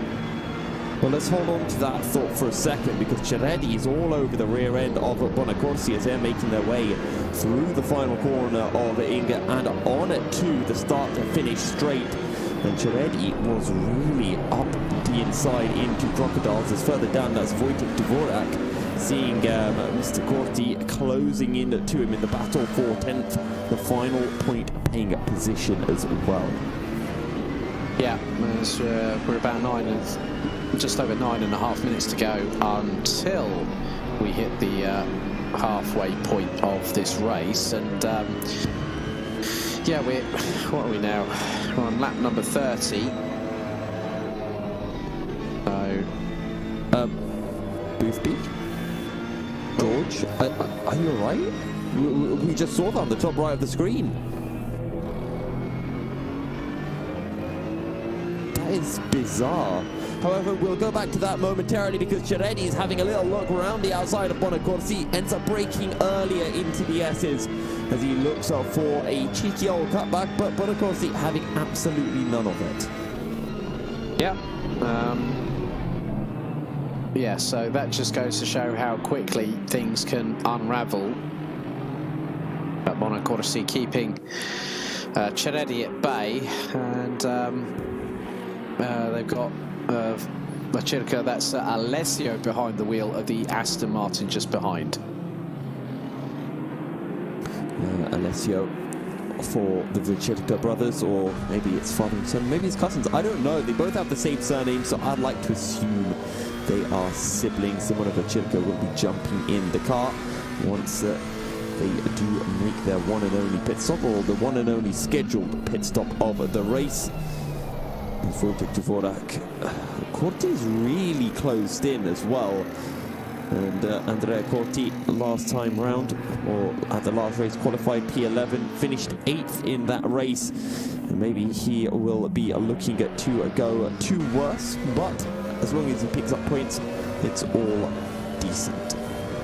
Yeah, well, by the halfway point of this race, I mean, Amir Hosseini currently on lap number 31. We could have close to 160 kilometres of racing completed by the leader by the halfway stage of this race. So Hosseini has been on an absolute tear. And one of the biggest things is, yeah, I think George Boothby has exited off piste, and by that I mean off the server. So if he's had a game bug, He's probably had to return to garage and then exit the game, unfortunately. So George Boothby could be the first DNF of the evening. I think he is the first DNF. He seems to be out for some. Oh my God! Cireddi sent one down the inside of Bonacorsi, and now Barzai, oh pardon me, that's Verchirka who's going to be able to take advantage of this, maybe take advantage of the pair of them as they make their way down towards Mineshaft. It's Renegade against Renegade side by side, as now we see an instant replay, but the two are battling. If we could bring that up in the bottom right of our screen, it would be perfect, and this is exactly what happened. Just look how late on the brakes on Cireddi. And again, we've seen that now a couple of times, Alex, where someone's been too late on the brakes, had to jump on the power to avoid an accident between the pair of them. Francesco Cireddi, my goodness me! I mean, that was one hell of a send and a half, and I cannot believe he got away with that one. You know, like literally, yeah. Bonacorsi was on the cutback offensive. Saw Cireddi going like a bull in a china shop up the inside, and of all places at Loikop, you don't see that often here at Kyalami. And Cireddi thought, you know what, I'm gonna do a Daniel Ricciardo, lick the stamp and sent it, and still has kept the place. But I think probably the way that it happened was that Cireddi probably thought, oh no, here we go, hit the brakes, turned the car back in, got behind Bonacorsi, got the move done, and retook the position. So it's the you know, we've got the Cavallino Rampante meet between an Aston Martin sandwich right now, and I think that move from Cireddi caught Bonacorsi unawares, because no one would expect a move like that through Loikop. Well, the thing is, we've kind of missed how Cireddi got the position, because he's ahead of Bonacorsi, and I'm wondering if the stewards are going to make him give back that position, because yes, there wasn't any contact between the pair of them, but there was only no contact because Bonacorsi probably saw it coming, and it kind of turned out of the incident. So I do wonder how the stewards might interpret that incident. Yeah. Oh, hang on. Right, we've got a car going into the pits. That is Bonacorsi. That has gone in the pits from 6th position, and that is at the 55-minute mark. So the Team Ballast Esport 475 Ferrari 488 GT3 Evo into the pits, and I would think that's going to be any damage to be repaired. If it's not superficial, a new set of tyres and a full tank of fuel. So now the strategy chess games start to reveal themselves before our very eyes, Yusuf. And Bonacorsi, I think, might have been the first person to decide, you know what, I've got to try and undercut people here. And it's going to be a bit of a lengthy pit stop when you take into consideration full tank of fuel, tyres, and then also these cars doing what, 50 kilometers an hour down the pit lane? Yeah. It's a lengthy stop, and that's over a minute plus. The other thing I wonder as well is because drivers don't have to make their pit stop when their fuel tank runs dry. They can pit with 10 litres of fuel in the car if they want to go for that undercut, and as a result they could still gain time in the pits by putting less fuel into the car. And well, we'll see where Bonacorsi has come out. He's in P12, but we'll see when Verchirka and Cireddi pair where they come out relative to Bonacorsi. Yeah, that's going to be the interesting thing, because Bonacorsi could have the possibility of an undercut masterclass here, and that's sometimes how a race can be decided. I mean, we know for a fact that it's between Amir Hosseini and Pierluca Amato, who's going to pit first, or are they going to pit at the same time? It's all dependent on how far you can stretch that last, like, half a litre, quarter of a litre of fuel left in that tank. And if you get it down to reserve, you then at least know, right, I've pushed as hard as I can. Let's see if I can float the boat out a little bit more. But that's dependent on whether Amato decides to do the ultimate undercut on Amir Hosseini. And if you try and do that, it either goes very, very well, or it goes horribly wrong. Something else I want to just bring everyone's attention to is Alessio Cataneo in P3. He's now only 10 seconds ahead of Konstantin Romanenko. The gap between them before, I think, was about 15 seconds. So Romanenko is bringing that gap down, even if it is taking its time. And don't forget, Romanenko is in the McLaren, Cataneo in the BMW. So I think Romanenko will maybe gain about 3-4 seconds in the pit stop anyway, maybe even more if he's got more fuel in the McLaren or had a heavier fuel load than Cataneo had in the BMW. So let's see how that gap changes over the remainder of the race. Last time around, Romanenko taking 4 tenths out of Cataneo. Yeah, just seen that Pierluca Marto's just overtaken Mattia Traversa in 10th position. So the number 17 Renegade BMW M4 GT3 goes down on another lap, but Pierluca Marto now is 9.5 seconds behind Amir Hosseini. So Hosseini is incrementally increasing that gap. But not by much. I mean, Hosseini knows exactly what he's got to do. He'll have a game plan, and we're nearly at the hour mark, and neither driver has decided to pit. So one of the other good things about going through backmarker traffic, Yusuf, is that it's also going to help with your fuel strategy and also with the tyres as well, because when you're behind a vehicle, I mentioned about aerodynamic stability. I didn't mention about the biggest pro that you can have with regards to being in the tow, being in the slipstream, or the draft, as the Americans like to call it, is to have the opportunity to fuel save. And I mentioned that earlier on the broadcast, that when you come to a 2-hour race like this, fuel saving sometimes can help. I mean, you can go through corners like Loikop, which is turn 10, and through turn 11.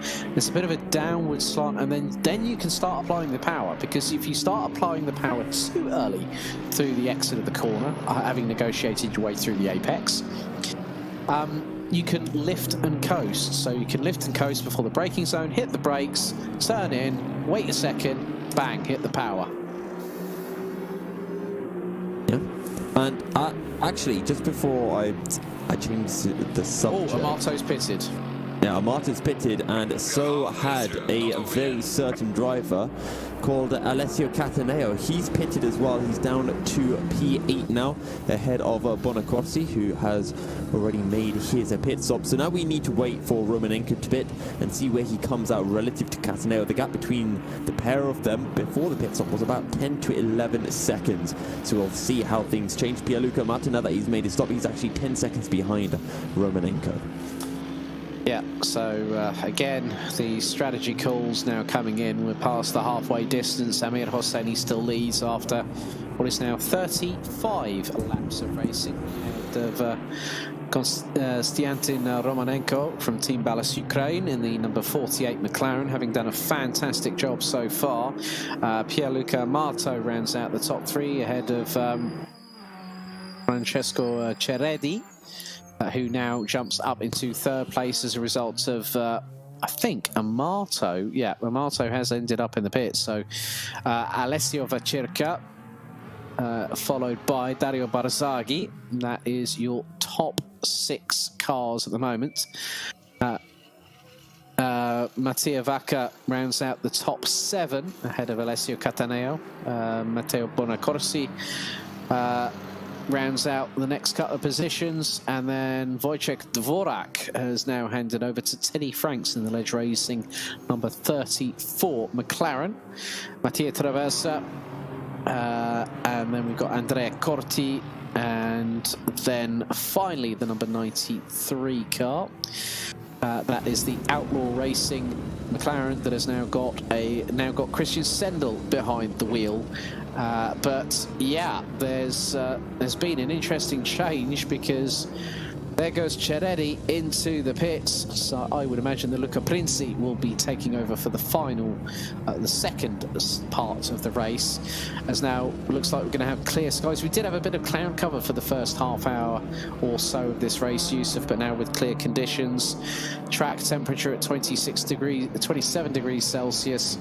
Cooler air is going to help with the temperatures on the tyres, and also we could see some faster laps. That's one of the things about nighttime driving, is that the minute the temperatures drop, everything seems to get that extra second win, especially in a race like this. And I've actually just noticed something as well, Alex, but there's something else on the forecast. Do you want to have a guess as to what that is? Don't tell me. Go on. Commercial break. We'll catch you guys in a short bit. Don't go anywhere.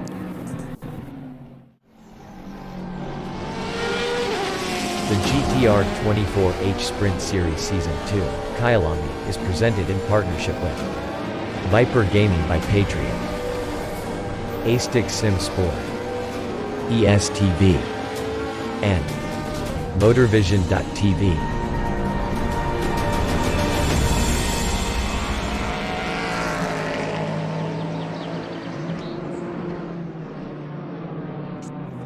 A 1v2 for the tournament. Pressure is on.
Racing for Green is here to help you carbon neutralize your racing. By planting new trees, Racing for Green offers to make your racing carbon neutral. We already have the calculations, contacts, infrastructure, deals and solutions ready for you to easily buy carbon neutral laps on any racetrack. It doesn't matter if you are a racing fan, team owner, driver, sponsor or partner. Anyone can buy CO2 neutral laps in the Racing for Green webshop and trade CO2 emissions for New Forest. Racing for Green.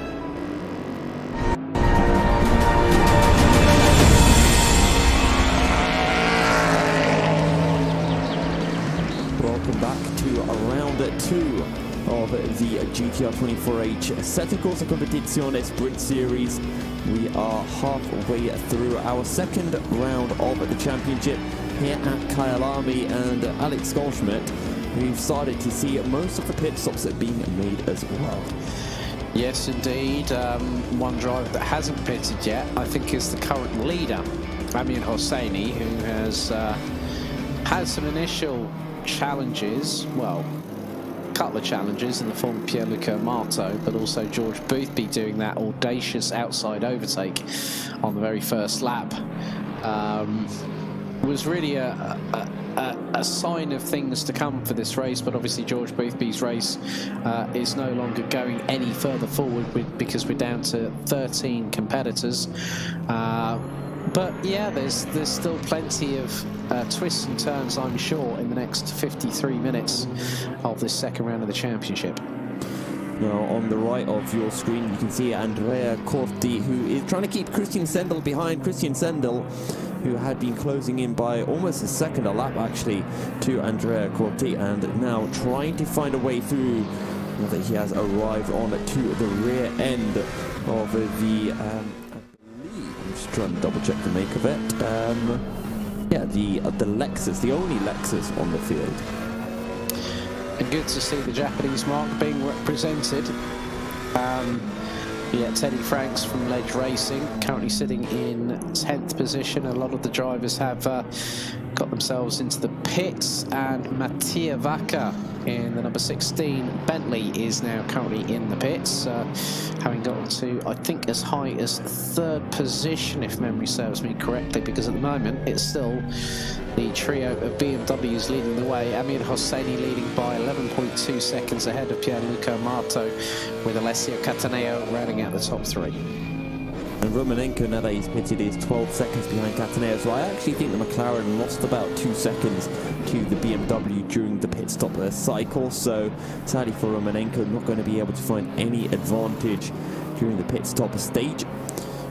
Who is that is closing in on Ducati and Sembo? Because I presume that is someone coming to lap them. Possibly. I'll keep my... That is Cataneo behind them in the number 25 vehicle. So, yeah, Alessio Cataneo doing a pretty good job, and that's the BMW M4. So, Corti's got to watch it, as has Sendel, and yeah, the interesting thing is that Cataneo will need to get past them pretty quickly. I think Cataneo's really got past Sendel, so of course he's a little bit further up the road. But King Phoenix asked an interesting question: what happened to the gap between P1 and P2 after Amir has pitted? Because it's gone up from 9.5 to 11.2 seconds. I'm wondering if Pierluca Amato might have had a bit of a drama in the meantime, because Amato actually... I think Amato's pitted as well, hasn't he? Yeah, Amato has pitted, so I think it's just because Ahmed Hosseini, he pitted, I think it was about nearly 5 laps after Pierluca Amato, so there's a lot less fuel going into the BMW. As a result, stopped for less time in the pits, and that's where he would have found those couple of seconds, maybe just braking later up to the pit entry line and finding some time there as well. Yeah, could very much be the case, as now we're on to lap number 41. 50 minutes to go, and Cataneo making short work of Christian Sendel, and now has Andrea Corti, who finished 8th. Well, nice, a good move there. Now, the drivers were warned about blue flags by our race director before we went racing earlier on this evening. Just looking at previous results, I mean, Amir Hosseini won the opening round at Zolder last time out. 2nd position last time went to Amato, so literally it could be a repeat on the cards for what happened at Zolder, but the biggest change would be P3, because Alessio Cataneo finished 5th last time behind Mattia Vacca at Zolder, but it was George Boothby that finished in P3. 6th last time was Bonacorsi, who is currently sitting in 9th position, but Bonacorsi is trying to close in on Berzaghi, and the pair are about 0.3 of a second adrift of each other, with Berzaghi in 8th and Bonacorsi in 9th. Now look at that group of cars, isn't it beautiful, Alex? Leading this group is Mattia Vacca in P5, then it is Luca Princi for Renegade, then you've got Simonova Circa, Dario Berzaghi, who I think almost had a certain Marcello Bonacorsi diving down his inside, and then that brings the group to a close of 5 cars strong, from Mattia Vacca in P5 down to Marcello Bonacorsi in P9, and I believe 4 of those 5 cars are Ballas cars. All of the purple cars are Ballas, yellow cars are Renegade.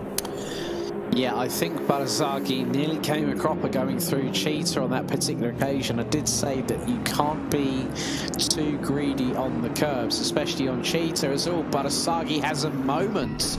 That was going through the Jux K sweep, and he's got Bonacorsi all over the rear wing, and Bonacorsi's up the inside through barbecue. So Berzaghi has made a couple of unforced errors, and Bonacorsi has taken clear advantage, but it was coming through the Jux K sweep that Berzaghi got it all wrong, all crossed up. And Bonacorsi was there to pounce. Prinzi, in the meantime, is closing in on Mattia Vacca, and Vacca's making that Continental GT3 as wide as humanly possible down into the S's, coming out of Clubhouse at turn 7. It's all kicking off, and then behind Prinzi we've got Simone Vacirca. So it's a three-way scrap, 2 Astons versus a Bentley, and behind they've got the Cavallino Rampante charging forward. I actually think that was a little bit dirty by Mattia Vacca. He moved over to the inside, which was fine. But then it's when Prinzi moved back to the outside. That's when Vacca moved to the outside as well and blocked him off again. And it's those 2 moves across the track that you can get in trouble for. So Mattia Vacca might be having to watch himself as the 5 cars make their way through Cheetah. But it is this 3-way battle that is very close. Ballast from 2 Renegades are followed by 2 more Ballast cars. We've got 5 Ballast cars in a total in the championship, 5 Renegade cars as well. So I'm sure the 2 eSport teams will be having a bit of a battle between themselves over the course of the season. As Luca Prinzi again has a little look to the inside, down into Crowthorne, but not going to be able to find any way through this time, as Bonacorsi hot on the heels of Vacirca's Aston Martin, and well, I think Bonacorsi the quickest of the 5. Very much the case. There is a yellow flag out on the circuit at the minute. Not too sure where that is at the moment, Yusuf, but Bonacorsi closing in Simone Vacirca as Prinzi looking up the inside of Vacca once again, this time going through into what is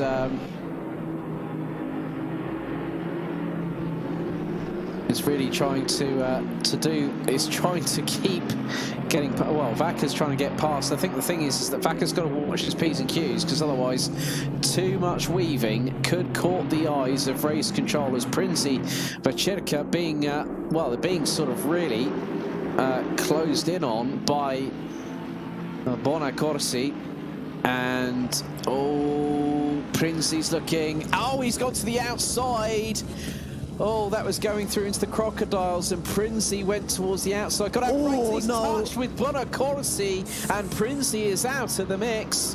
It goes from 5 to 4 at the drop of a hat. I don't even know how you take that one if you're race control, because you know exactly what Vacirca's doing here. So Vacirca comes through this corner and he says, I'm going to slam this door shut so you can't rejoin. And I think that Prinzi just didn't know it was happening, tried to rejoin anyway, and the pair of them made contact. So I don't know how you judge that one, as now it's 1 Renegade amongst 3 Ballast cars. Bonacorsi almost making contact, and now Barzagli might be trying to find a way through on his teammate as well. Yeah, that just goes to show how close it was between those cars, and effectively we can see how quickly it can unfold. And that is where things can all go wrong, but Bonacorsi was very, very lucky there, I have to admit. And any closer to Luca Prinzi could have spelt disaster for Bonacorsi, but Bonacorsi has managed to stay out of trouble so far. So far it's okay for Bonacorsi. Can he find a way through on Simone Vacirca? Vacirca, well, can he find a way through on Mattia Vacca? I think Vacca might have this one done or sorted for now, but in the background of your shot you can see Luca Prinzi. I don't think he has too much damage to his car, thankfully. We'll keep an eye on his lap times as he tries to close back in to this 4-way battle for P5. Yeah, so it's all coming to a head. And realistically, in the next 43 minutes, I would say that the danger driver here is Marcello Bonacorsi in the 475 Ferrari, who's really got the toe on Simone Vacirca, going through into the kink as we're on to lap number 45 of this race as they head towards Crowthorne. Bonacorsi looks to the inside into Crowthorne. Nothing quite doing there yet, but going through the Jux K-sweep up the hill. And the Ferrari seems to be a bit more planted when you look at it from this perspective, Yusuf, that the 3 other cars surrounding the 475 Ferrari are all front-engined, rear-wheel drive. The Ferrari, mid-engined rear-wheel drive. That's going to help with the weight distribution, the balance on the car, and going through sunset. Simone Vacerca has been sorted, and well, it could have been sorted there if Bonacorsi has had the opportunity, the run of purchase, to get through on Simone Vacerca, but at the moment you can just see Bonacorsi is starting to get, I wouldn't say the term frustrated, probably starting to get a little bit more aggressive than he might want to be at this particular point in the race, because with 42 minutes to go, it is now the case that Bonacorsi's got to try and think of one way to get past, but not to be too overzealous, not to be over-aggressive with Yusuf, because that could be trouble for the 475 Ferrari. Well, I tell you what, Luca Princi is going quickly. He did a 43.4 faster than all of the others, but that is a good exit coming through from Bonacorsi. Will it be enough to get him fully down the inner side as we make our way into the kink and towards turn 1, riding just all off board with Simone Vacerca as we make our way down into turn 1, down the inside, and the 2 ballast cars might make contact as well. Down the outside goes Vacerca, but is it going to be enough? No, he's going to lose both positions in one go, and Vacerca will fall behind Bonacorsi, and Barzaghi is now 3 ballast cars from the 2 Renegades. Mamma mia, mercy, mercy me. Marcello Bonacorsi, bravo, signore, bravo is all I'm saying on that one. That was Roman, that was very much of the same ilk of Romanenko. Looking at the replay again, just absolutely pins it on the inside of Vacchia. And the thing is, Simone Vacerca had nowhere to go, and you've also went down the inside of his teammate as well. I know, it's ridiculous. Well, I'm just wondering if maybe it was balancing between themselves. Let Barzaghi go first. He's in the Mercedes. He's got the grunt to be able to pull up alongside the Aston Martin on the start-finish straight. Then we'll worry about everything else. But either way, that is Barzaghi ahead of Mattia Vacca. It's Bonacorsi who now leads a 3. So the ballast drivers have switched themselves around completely. Bonacorsi now into clear air, pulling away. But I tell you what, Vacerca and Princi are not looking to take any prisoners. They're right on the rear end of the Aston Martin, just like they were 4 or 5 laps ago.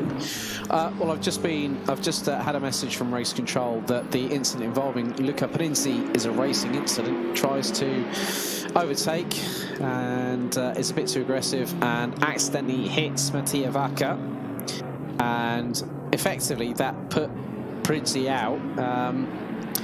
And yeah, effectively what happened there was that Princi returns to, has a rejoin, or a redress as they would say in Australia, and unfortunately hasn't checked the mirrors, and unfortunately hits another vehicle. So Luca Princi's race hasn't really gone well for him, for Francesco Ceredi, and that really just goes to show how difficult things can be. But you know, we've seen 2 great opportunistic individuals, one of which is Konstantin Romanenko, who currently still sits in P4, having taken that audacious move earlier on in the race. But I think the biggest one of all, Marcello Bonacorsi, has pulled off, I think, one of the moves of the season so far.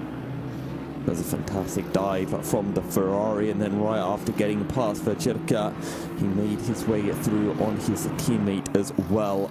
Now, Vacerca has actually allowed his teammate of Luca Princi through, and now Luca Princi looking at the rear end of Mattia Vacca. This time he's got no pesky ballast drivers behind him. It's just the one ballast driver in front of him that he can keep his eyes focused on. He needs to keep his P's and Q's in check, because he nearly tapped the back right of Mattia Vacca's Bentley going through that corner, which would have probably been through in the Crocodiles. So Yeah, Luca Princi might be all fired up and gusto. And he's got the run.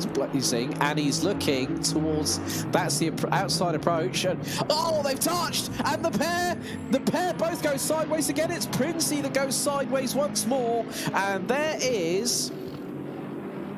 I'm just wondering who that was. Was that Mattia Traversa that's just got through?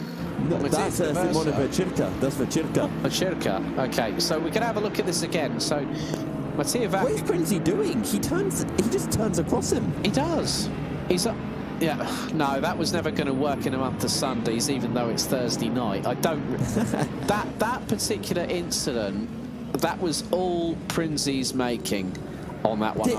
I'm just wondering. Did he think he was clear and thought he could just slam the door shut? Yeah, that's the thing. If he thought he was clear, I don't think he was, because that Bentley's a big old beast, and you've got to be at least a car length and a half in front.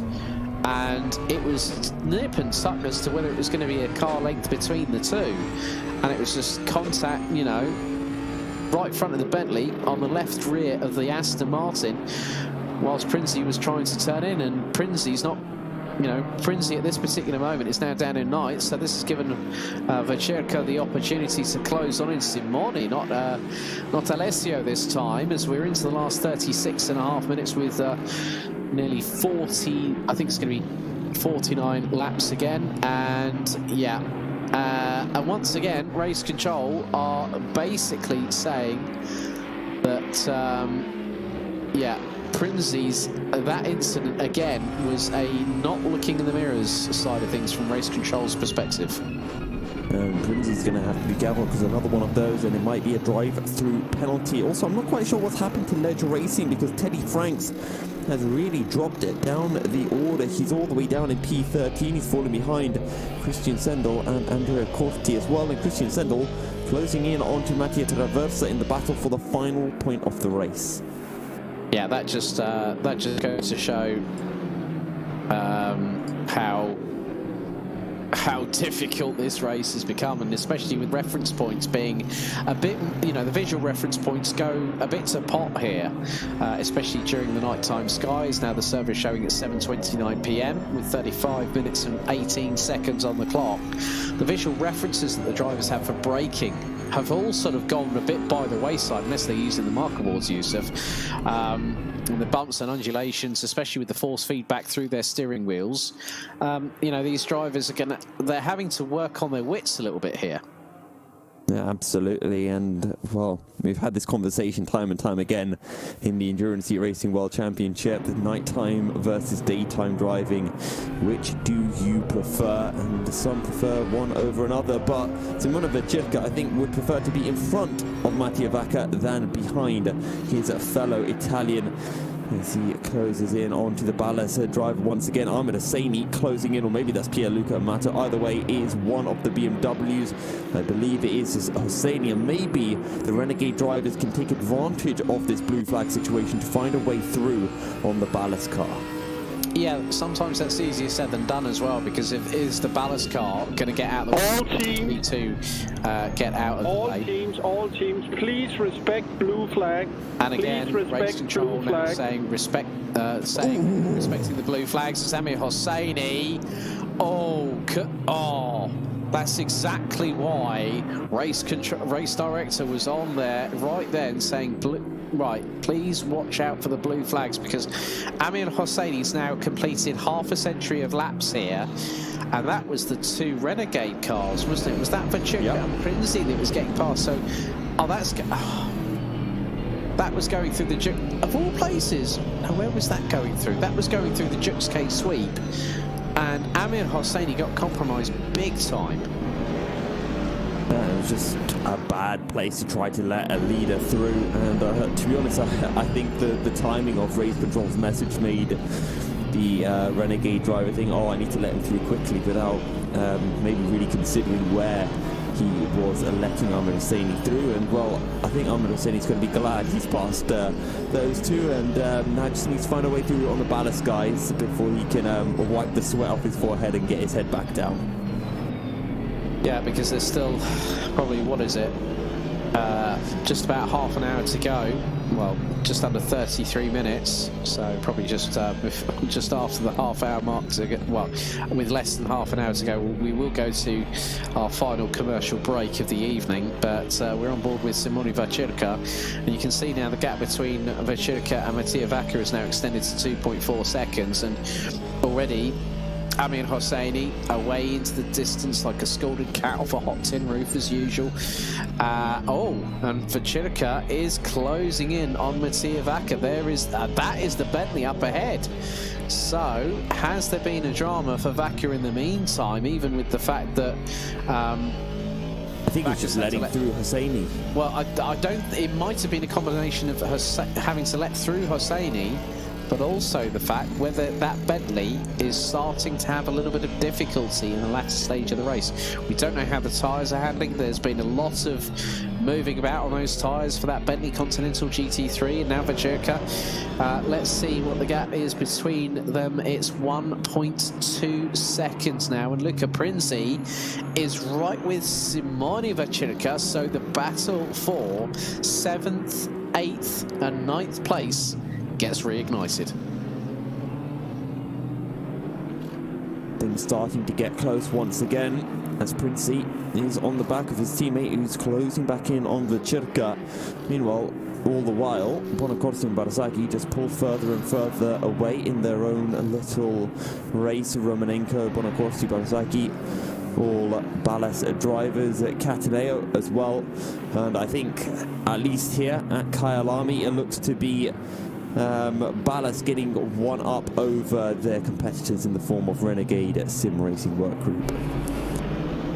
Yes, indeed. So, getting into the last 31 minutes of this race, I don't think we're done and dusted by a long shot here, Yusuf, because 52, well, we're on to our 53rd lap of racing. What are the lap times that Amir Hosseini is doing at the moment, just out of interest? Fast lap times, it's a 42.0 last time round. Pierluca Amato 42.2, Cataneo 42.5, and then as you go down, the lap times make their ways into the 43s and 44s. So we could have effectively maybe the best part of 70 laps completed at the end of this race. So that's going to be the best part of about 318 kilometres. Done and dusted by Amir Hosseini if he keeps up this pace, but yeah, half an hour to go and he's still got a lead of 12.4 seconds over Pierluca Amato. No one's had an answer for Hosseini in the second round of the championship, you know, pole position and second round, but still, this battle here, Mattia Vacca and Simone Vacirca and Luca Prinzi line astern coming down the hill through into mineshaft turn number 12. They have got a couple of cars in front as all. Vacirca was looking up the inside of Vacca going through into Crocodiles, but the Bentley, the rear haunches, kept as wide as humanly possible. And they're catching up to a lap car as well. I think that's Teddy Franks just in front of them. Maybe that could be an opportunity for Vacirca and Prinzi to find a way through. I think Vacirca and Prinzi are maybe even quicker than the likes of Barzaghi and Bonacorsi, but now 10 seconds behind them, I think would be struggling to close in. As Mattia Vacca goes defensive on the run into turn 1, Vacirca looks to the outside, looks to get the switch back as well. And we'll just have to tuck in behind the Bentley as they make their way through the Juskell sweep and towards Barbecue Corner. Yeah. So it's going to be really going to be a case of I think now, in line with that, with 28.5 minutes to go, let's go to a quick commercial break. We'll be back in a couple of minutes' time as we conclude round 2, Assetto Corsa Competizione Sprint Series Season 2 here at Kyalami.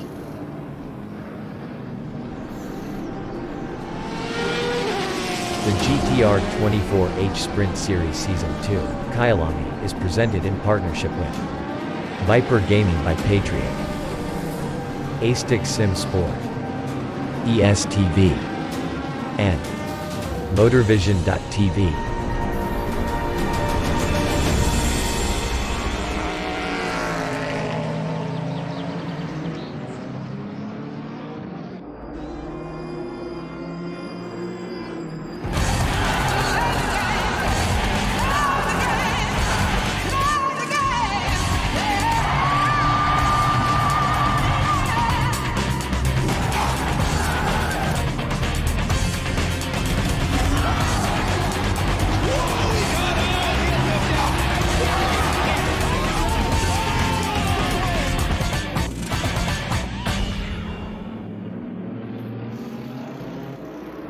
Racing for Green is here to help you carbon neutralize your racing. By planting new trees, Racing for Green offers to make your racing carbon neutral. We already have the calculations, contacts, infrastructure, deals and solutions ready for you to easily buy carbon neutral laps on any racetrack. It doesn't matter if you are a racing fan, team owner, driver, sponsor or partner. Anyone can buy CO2 neutral laps in the Racing for Green webshop and trade CO2 emissions for New Forest. Racing for Green. A 1v2 for the tournament. Pressure is on.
Welcome back, folks. We are getting ready to head into the final, well, I'd say the final half an hour, but it's actually the final 25 minutes here at Kyalami for the second round of the second season of the Assetto Corsa Competizione Sprint Series, and it has been another impervious drive from Ahmed Hosseini, who leads the way from Gianluca Amato and Alessio Cataneo.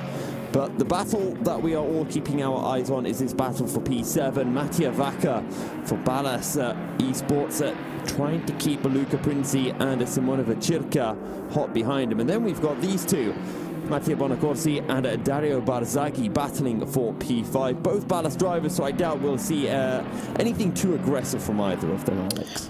No, they'll want to be on a conservative strategy, because we know that in championships here, Yusuf, that it is a marathon and not a sprint. But you try telling any good racing driver worth their salt that they will go, yeah, I'm going to throw caution to the wind here, forget what the team's thinking about. But Bonacorsi has been one of the tour de forces in terms of overtaking charlatanesque manoeuvres here tonight. Not just him, but Romanenko has also been part of that banditry as well. But it's provided some great moments at the minute. But I think, yeah, Barzaghi and Bonacorsi will stay, I would think, stay in formation unless there's an unforced error from either one of them, and then that could possibly give them a few dramas in the process. Well, just a couple of battles to keep our eyes peeled for. Romanenko has been unable to close in onto Cataneo any further. He was closing in the first stint of the race, but in the second stint, Cataneo has just been a very tiny bit quicker. The gap extending from 13 seconds to about 14 seconds over the last 40 minutes or so. As we see Mattia Vacca with Luca Princi closely behind him. A couple of tenths separating the pair of them as they make their way down towards, I believe that is Crocodile Corner.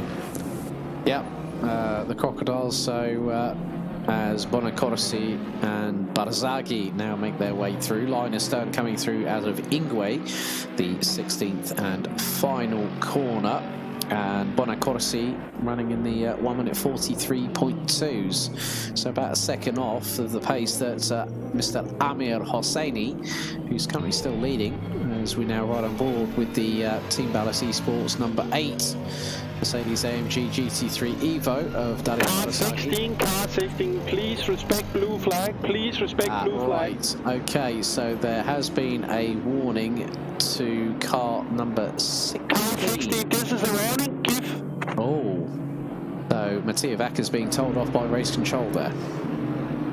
I always wonder how off-putting it must be if you are driving and then you suddenly hear race control coming over to you. Because I know it surprises me, and that's me here in the commentary booth. That's me not even in the car. I know I was once doing a Formula 1 race, and I think I was just doing a practice against some AI just to test fuel strategies and tyre strategies and stuff like that.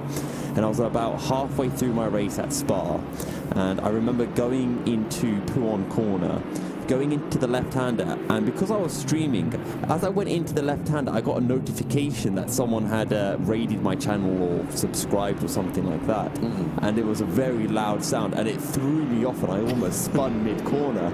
So I wonder if it's the same for these guys. Well, there has been a change between Barazaki and Bonacorsi. So Barazaki now up into 5th position. So I don't think team orders might be de rigueur. This is only the 2nd round of the championship, let's not forget. So Barazaki is well within rights to throw one up the inside of Bonacorsi. So that just goes to show that, yeah, you can race your teammates hard and fair, but don't take them out. That's the biggest rule of racing. Never take out your teammates.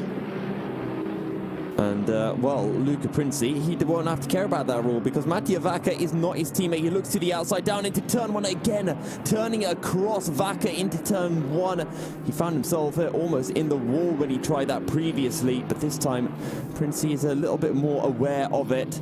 And the two don't make contact, but Princi still behind Vacca as they come out of Barbecue Corner and they make their run down towards Sunset Bend. Yeah, with 20 minutes on the clock still to go, it's anyone's guess because Mattia Vacca really coming under pressure. As Luca Princi is not too far behind, then Simone Vacirca still in with a shout of 7th position. And the thing is that Mattia Vacca has been told off, has basically been given a warning for blue flags. So we've got to just keep an eye on how Mattia Vacca defends against Luca Princi and Simone Vacirca in the dying stages of this race, because if Mattia Vacca starts to weave, then that will definitely be in the eye lines of race control's crosshairs. I'm going to say now, I think there's going to be more contact between these two. I don't think this is going to end fully cleanly. You can see Simone Vacirca.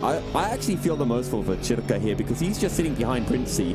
He's had like so many opportunities to actually overtake his teammate, but he's just sitting behind. He knows he can't put off Princi, and he's got to let Princi do his thing to try to find a way through on the Bentley. Yeah, that's true. King Phoenix's YouTube comment, absolutely hilarious as always. That's what we like about interactivity here on GTR 24H. Says about no Mickey, no, no Mickey, no, that was not so right. That sounds like something Donald Duck would say. I mean, we have to change it from Mikey to Jon, because that is the race steward of this race. No, Jon, this is not right. We do not have to respect the blue flags. Yeah. I mean, actually, well, he's Italian, isn't he? So I'll change the accent. No, Jon, we don't have to respect the blue flags. It's sort of like Fernando Alonso's ever-presence. All the time you got to leave the space. You know, comment way back when he was... Was that Alonso who said that? It was Alonso who said that. Yes, it was. Yes, it was. I thought it was Seb. Seb, yeah. Well, Seb, when he was with Ferrari, if memory serves me correctly. Well, and actually, let's hold that thought, because Luca Princi's just gone down the inside as they're making their way down towards Well, that is down towards the Crocodiles, but around the outside, it is Mattia Vaca who tries to hold it, but Princey's finally got it done. And now Vachirka tries to follow through as they make their way towards Cheetah Corner. And that's a Renegade car facing the wrong way, reversing across the circuit. In the process, I don't know what happened between the pair of them, but Vachirka tried his luck. Right. And he got punished for it. Well, the thing is that just keep your eyes here. Vaca outbreaks himself through the Crocodiles. Princey gets through. Simone Vachirka comes through, and what happens next? There's a right turn from I the am going to get a replay. Clashes. Yeah, that. The thing was, I'll be completely honest here. Vachirka had the line going through. He had the inside line. And Vachirka has just been spun out. Don't know whether it was intentional, but if that was, I'm wondering if that is now under investigation, because that was a hard hit into the barriers for Simone Vachirka, and that has dropped him down to 9th position. And look at the front end, that's a bit of a mess right there. That clamshell's not in alignment. And the Renegade guys have not been happy with the defending from Mattia Vaca, and they're going to be going to race control, and they're going to be demanding punishment for Mattia Vaca. And the issue is with what we saw, we don't quite see the incident itself, we just see the aftermath of it. So it's going to be one for race control to look at, but just under 16 minutes remaining now. Ahmed Hosseini hasn't had to worry about anything. 17 seconds clear of Pierluca Amato. Can anyone challenge this man? Because Ahmed Hosseini just looks a class above. Well, when you consider the amount of hard work that Ahmed Hosseini puts in behind the wheel, like a lot of these drivers do that are professional sim racers, Ahmed Hosseini is again showing his class. I mean, Dario Barzaghi has now managed to get away from Marcello Bonacorsi to the tune of about 1.6 seconds, and climbing. You know, I think it was always going to be a case now. King Phoenix saying that there should be a 20-second or drive-through penalty. Well, the biggest penalty that can be hit, a driver can be hit with, is a stop-go 30, which is a drive-through plus with 30 seconds in the pit lane. And if you don't do that, you get an automatic, if memory serves me correctly, you get hit with the biggest penalty going on Assetto Corsa Competizione, which is 130 seconds. That's 2 minutes and 10 seconds added to your race time if you don't take the stop-go 30. I'm just keeping a look as to how far back Mattia Traversa is from Simone Vachirka, and he is about a minute behind. Okay, it's about 55 seconds between the pair of them. So Vachirka should have his, or I should say Mattia Vaca should have his P8, or it shouldn't be affected. If he does get a penalty, he'll drop behind Vachirka down to P9, but he should be untouched by Mattia Traversa in P10. Yeah, that's very, very true there. But with 13 minutes and 50 still to go, yeah, I really feel for Simone Vachirka, because that was so, you know, very much the case that Vachirka had the racing line going into the next right-hander. It was Simone's corner, pure and simple. And I'm not too sure whether Mattia Vaca thought, oh, he's alongside me. I've got the opportunity. He might have thought, well, Vachirka might have been slightly behind me, but Vachirka was pulling away from the Bentley, and you know, had that inside line. So it is okay. I don't even know how they made contact. Well, no. The thing was, when Vaca went wide coming through Crocodiles, outbraked himself. Yeah. Princey got through, easy as pie. Princey was anticipating, so Princey went to the outside to force a mistake from Vaca. That happened. So Princey got the switchback, got through, no problem. But it was the closing rate from Simone Vachirka that put the number 46 Aston Martin on the inside of the Bentley going through Crocodiles, coming through the exit of it. So going through turn 14 and then going into 15, which is Cheetah, Vachirka had the inside line. He was side by side, and he actually edged in front going into turn 15. And I think what I'm wondering whether Vacca's either misjudged it and he's turned right and it spat out Vachirka and put Vachirka into the barriers onto the left-hand side of the circuit. The thing is, I just can't see that happening, because if he turns in and hits a rear end, then he had to have seen Vachirka. There's no way he can't see Vachirka. No. But the thing is that, as I said, with regards to virtual references, you can misjudge. And if Vacca's done Very that, true. and he might have done that unintentionally, but the thing is that if you don't measure it correctly, you can incur the wrath of race control, irrespective of who you are. So we'll wait and see whether there is an in-race penalty or a post-race penalty. Well, we might have to wait for that. To be honest, I think something should come through relatively soon. I can see Francesco Ciareddi actually in the race steward room. He's actually deafened at the moment. Right, so there we go. Drive-through for Mattia Vacca has been confirmed by race control, and he's got 3 laps in which to serve it. I think that's a deserved penalty. Yep, slam dunk. All things considered, it'll drop him behind Vachirka. He'll still be ahead of Mattia Traversa. And that will pretty much bring an end to all of the different battles we have out on circuit. Bonacorsi falling back from Barzaghi in the battle for P5. Luca Princi in P7. How far? He's 15 seconds behind Bonacorsi and Barzaghi. Remember when those 5 cars were all head to tail?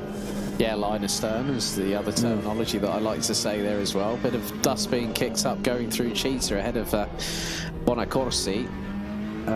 So there we go, drive through now indicated on the side of the number 16 Bentley.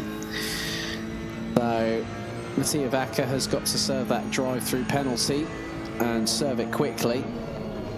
So a very much a slam dunk penalty there for Mattia Vacca. It's a shame for something like that to happen, but race control were within their rights to say, and as you said, Francesco Ciareddi in there with the race stewards arguing the case and saying this is how we see it, and race control have looked at that accordingly, and so it's an in-game penalty, which means that the race position is decided out on the track rather than post-race. And sometimes you'll see teams trying to, argue against the penalty, try to get the penalty removed, but I'm not seeing any ballast representatives in that race control room, so I think they kind of accepted that it was coming their way, and they'll just get on with it, take the drive-through penalty, and move on with the race. Maybe Vachirka could make a mistake. Maybe Princi could make a mistake, and Vacca could find could climb back up the order. I wonder how much actually time that drive-through cost. Would it be about 20 seconds here? Yeah, probably between 20 to 30 seconds, I would have thought, here at Kyalami. The worst one to have one at is Spa. Oh, God, yeah. Because you've got to go through the F1 pit lane, round La Source, and then through that way as well. And that's like a minute and 20, easy. It's actually painful doing a pit stop at Spa. Every time I go in at Spa, because on the game when you want to do any practice, it always puts your pit box in the F1 pit lane, so you've got to do the entire run every time you want to go out of the pits, and it's honestly painful, because if your pit box is at the end, you can just reset to the pit lane after a lap and then drive back out, but nope, you can't do that. You spend about as much time in the pit lane as you do doing a lap, and that's a lap at Spa as well we're talking about. Yeah. A big thank you also to Francesco Ciareddi, who's become the latest YouTube channel subscriber as well. So mille grazie, Francesco. The good thing is that it's nice to see people being part of the community, and a big thank you to those people who have liked and subscribed to the YouTube channel as well here at GTR24h.org. But Arash Azami says Amir Hosseini, legend. Well, at the moment his legendary status is being well and truly cemented in Season 2 of the ACC Sprint Series. King Phoenix has just come onto the YouTube chat and said, if Vaca had returned the position, he would have taken a penalty for 20 seconds, but now he will take a penalty to the extent that he loses the position. Stewards' decisions are very respectable. Thank you very much, King Phoenix, for that comment. I actually disagree with King Phoenix's comment, and not the bit about the stewards being right, because I agree with the stewards being right. Yeah. But I actually think if he gives the position back to Vachirka, I think he might actually get away without picking up a penalty.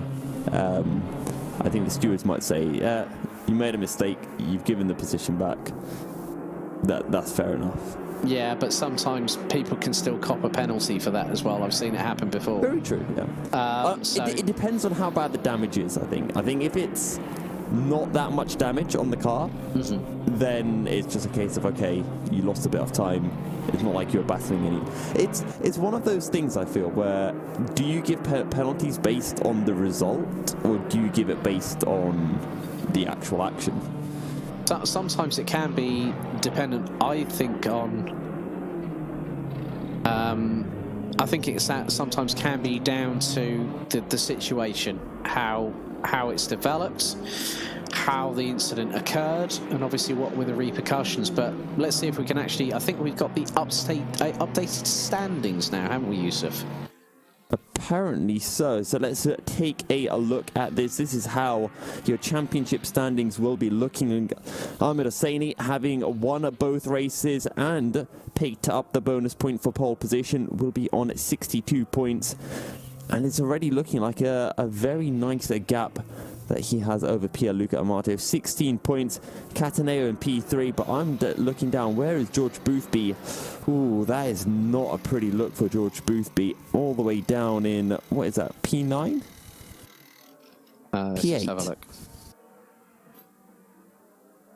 Yeah, that's going to be, 8th position.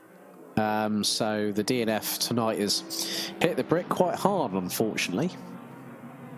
And just a reminder to all of our viewers who might not know how the point scoring system works, you get a point for pole position, then your finishing order is exactly the same as how the points would be awarded in F1, plus 5 bonus points if you complete, I think it's like 50% of the race or 80% of the race.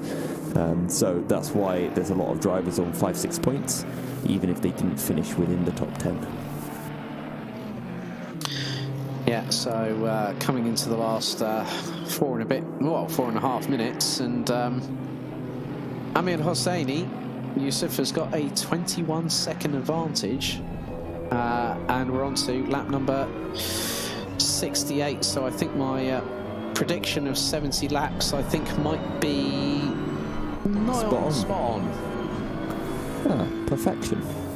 It's a good look for you, Alex. It's a rather common look as well, though. Considering with the EEWC as well coming up very soon in the next probably the next 6 weeks. So. Well, Ahmed Hosseini, last time around, he put in a 141.9. The guy just not letting off. Let's see what it is actually this time across the line. A 141.7. You know, usually you come to the final few laps and you think, I'll just drive 95%. Don't want to make any mistakes. Don't want to throw it in a wall. Ahmed Hosseini just does the exact opposite. Says, nope, we're going to push even more. Low fuel is a chance to beat our personal best lap time. So that's going to put us on. So now we're on 3 minutes and 26. Still to go. We're on lap number 69 of this race. So 71 laps will be the total. Because if he's running in the 141s, and he went across the line with, 3 minutes and 40 to go, so that gives you another 3 laps. Yeah, 321.56 kilometers will be completed, and that in miles is just a shade under 200 miles completed. I tell you what, all of a sudden Konstantin Romanenko is finding a sudden burst of pace, but I think that's a case of a little too late, as he's currently 10.5 seconds behind Cataneo, and even if he was to gain 2 seconds a lap, he still wouldn't be on the rear end of Cataneo once the checkered flag comes out. Yeah, very much the case, and yeah, Hosseini's still pushing like crazy. And there was a sudden intake of breath there and a bit of a noise from your good self. So, we're not done with the battling just yet, Alex, because if you look down for P10 in the final points paying position, Andrea Corti is just over a second behind Mattia Traversa and has been gaining on Traversa by a few tenths a lap. And I think we might have a little scrap, one last scrap of the race to keep us entertained. Yes, indeed, because at the moment, Andrea Corti is closing in. That is on Mattia Traversa. That is for 10th position on the road. So it's going to be the sole Lexus RCF GT3, which has sparks flying from the rear suspension as it goes across the... that was over the outside curbing going through. That was... I think it was going through Barbecue, and Corti again courting with the track limits, going through, I think that was through Sunset and then through into Clubhouse in turns 6 and 7. But you can see in the top right hand picture-in-picture and then the middle picture-in-picture, you've got our top two. So you've got Amir Hosseini with Pierluca Amato. That's the top two positions as we're into the last 50 seconds. And that means that when they cross the line, we will be heading on to our last lap of the race. And that means that for these two, on the main picture of your screen, they have 1.5 more laps to go before this race comes to a close. Well, I say 1.5 more laps. No, they're behind Ahmed Hosseini, so they've got just over a lap as they make their way into Cheetah Corner now. And this puts us in the very awkward spot of having to commentate when Ahmed Hosseini takes his win, while Traversa and Corti simultaneously potentially have their battle. 1 lap to go here at Kyalami.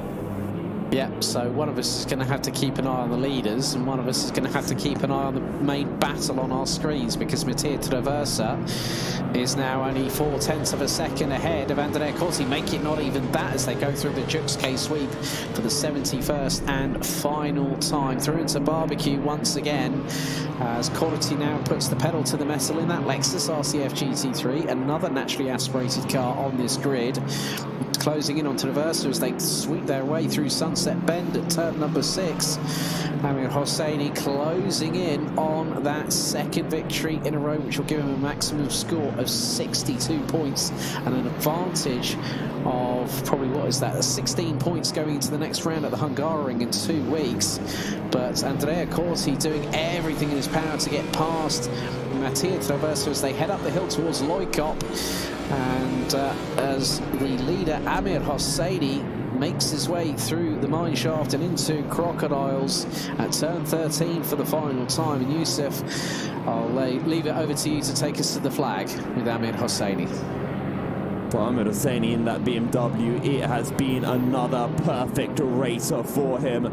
Corti goes down the inside of a Traversa, down into Crocodile, but he moves to the back end. But Ahmed Hosseini will have nothing of the sort as he crosses the line to take his second win of the season.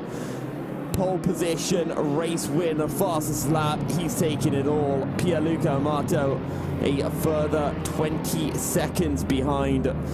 Will come round to take another second place, his second best yet again for the Italian, and he'll have another 2 weeks to wait before he has a shot at picking up a win. Yeah, so a great job there by Pierluca Amato. He's the closest contender to Amir Hosseini, Iran's favourite sim racer at the moment, doing great guns here in the GTR 24H Assetto Corsa Competizione Sprint Series. Mattia Traversa pips. Right, okay.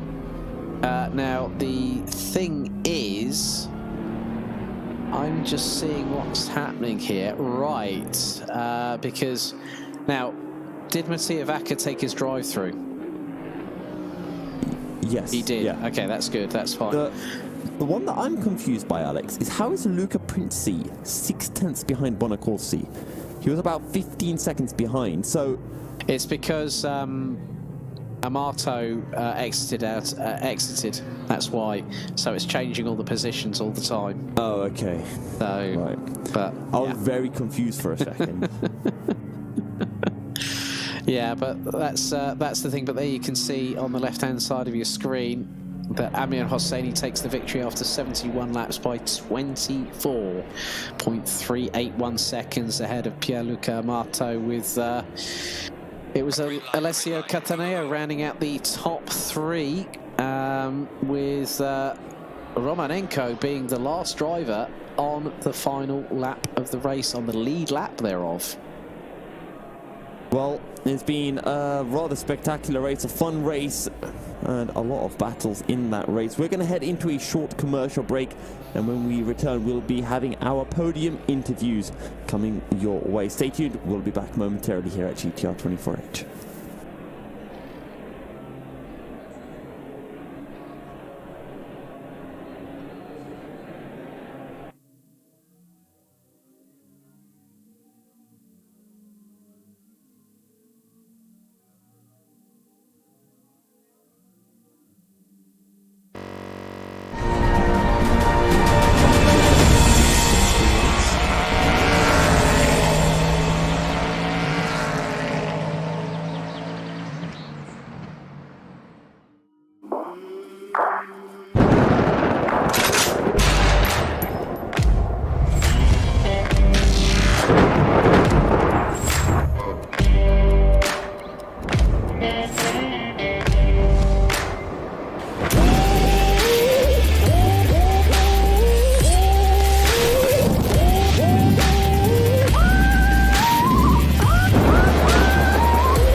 A 1v2 for the tournament. Pressure is on.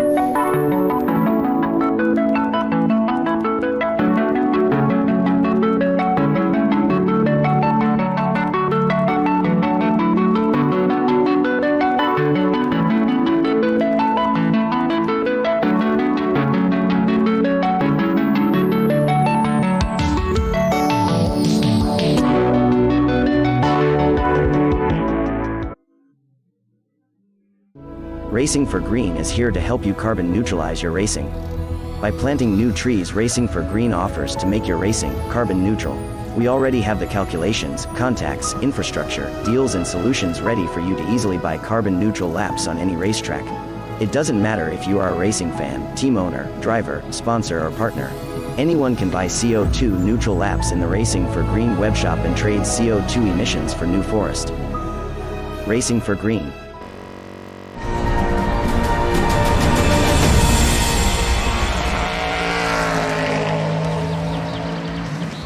Welcome back, folks, to the post-race show, round 2 of the Sprint Series, done and dusted here from South Africa, Kyalami. Yes, I am in South Africa. That's why it's green.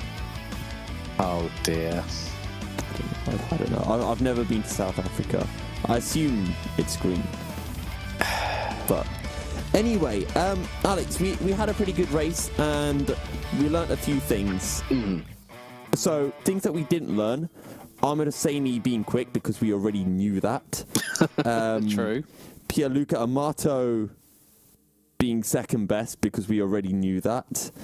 Alessio Cataneo being very good at defending because we already... Actually, we didn't learn a lot. We just had certain thoughts reconfirmed for us.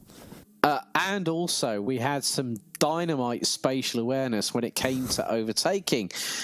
A big thank you to Konstantin Romanenko and Marcello Bonacorsi for providing... well, also, we have to not forget about George Boothby's first lap dynamic outside overtake of all places at the Jux K-sweep at turn 3. That was fantastic because I know we talked about the move, I think it was that Barzaghi or Bonacorsi did afterwards, and we talked about that being the move of the race. But that move from George Boothby on the opening lap was absolutely fantastic. It was scintillating, I think, as another superlative. Now, I'm just checking, and sadly, it does not seem that we have any drivers who are able to jump on in for an interview, which does mean that this becomes the end of the show. Now, we've got Hungaroring in 2 weeks' time. Yeah. Alex, is there anything particular that you're looking forward to seeing at the Hungaroring now that we've gone through 2 races of the Sprint Series? Well, considering the fact we've had a bit of door rubbing and a bit of paint swapping here at Kyalami, expect more of it at the Hungaroring. It's one of the most difficult circuits to overtake at. But also, it provides some really, really good challenges. You know, you've got some very technical sections. You've also got some fast corners at the Hungaroring. Plus also camber change, elevation change is another thing that you have to contend with. Not on the severity that we've had here at Kyalami tonight, but in its own right, the Hungaroring circuit is world-renowned. It's been around since the 1980s. It is a circuit that has pretty much stayed unchanged since it was incepted into the world of motorsport, courtesy of the efforts of one Mr. Bernie Eccleston when he was looking for a race in Russia. And they decided, well, let's go to Hungary. And Hungary, as a result of that, have had some great motorsport talents come out of it. The likes of Robert Michelitz, for instance, one of Hungary's favourite sons when it comes to racing. But to be honest with you, I think with what we've seen over the first couple of rounds here at Zolder and now at Kyalami, expect the ante to go up another level at the Hungaroring in a couple of weeks' time, Yusuf. Well, guys, make sure to tune in 2 weeks' time when we head to Hungary for the 3rd round of the Sprint Series. Until then, make sure to stay fast. We'll see you in 2 weeks' time. Goodbye.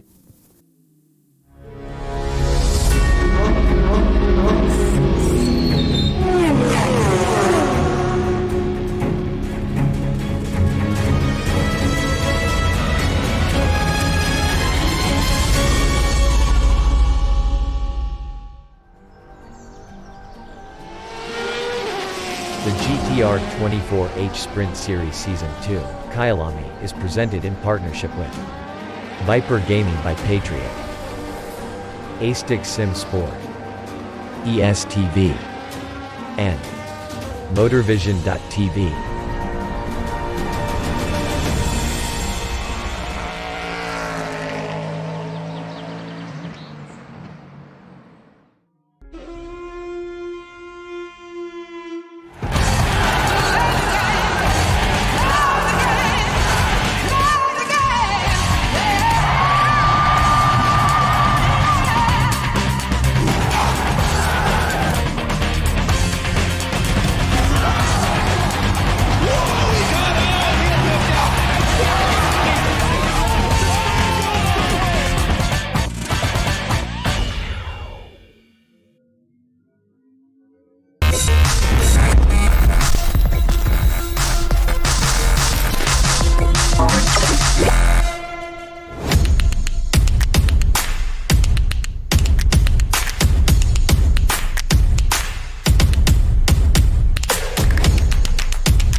Racing for Green is here to help you carbon neutralize your racing. By planting new trees, Racing for Green offers to make your racing carbon neutral. We already have the calculations, contacts, infrastructure, deals and solutions ready for you to easily buy carbon neutral laps on any racetrack. It doesn't matter if you are a racing fan, team owner, driver, sponsor or partner. Anyone can buy CO2 neutral laps in the Racing for Green webshop and trade CO2 emissions for New Forest. Racing for Green. A 1v2 for the tournament. Pressure is on.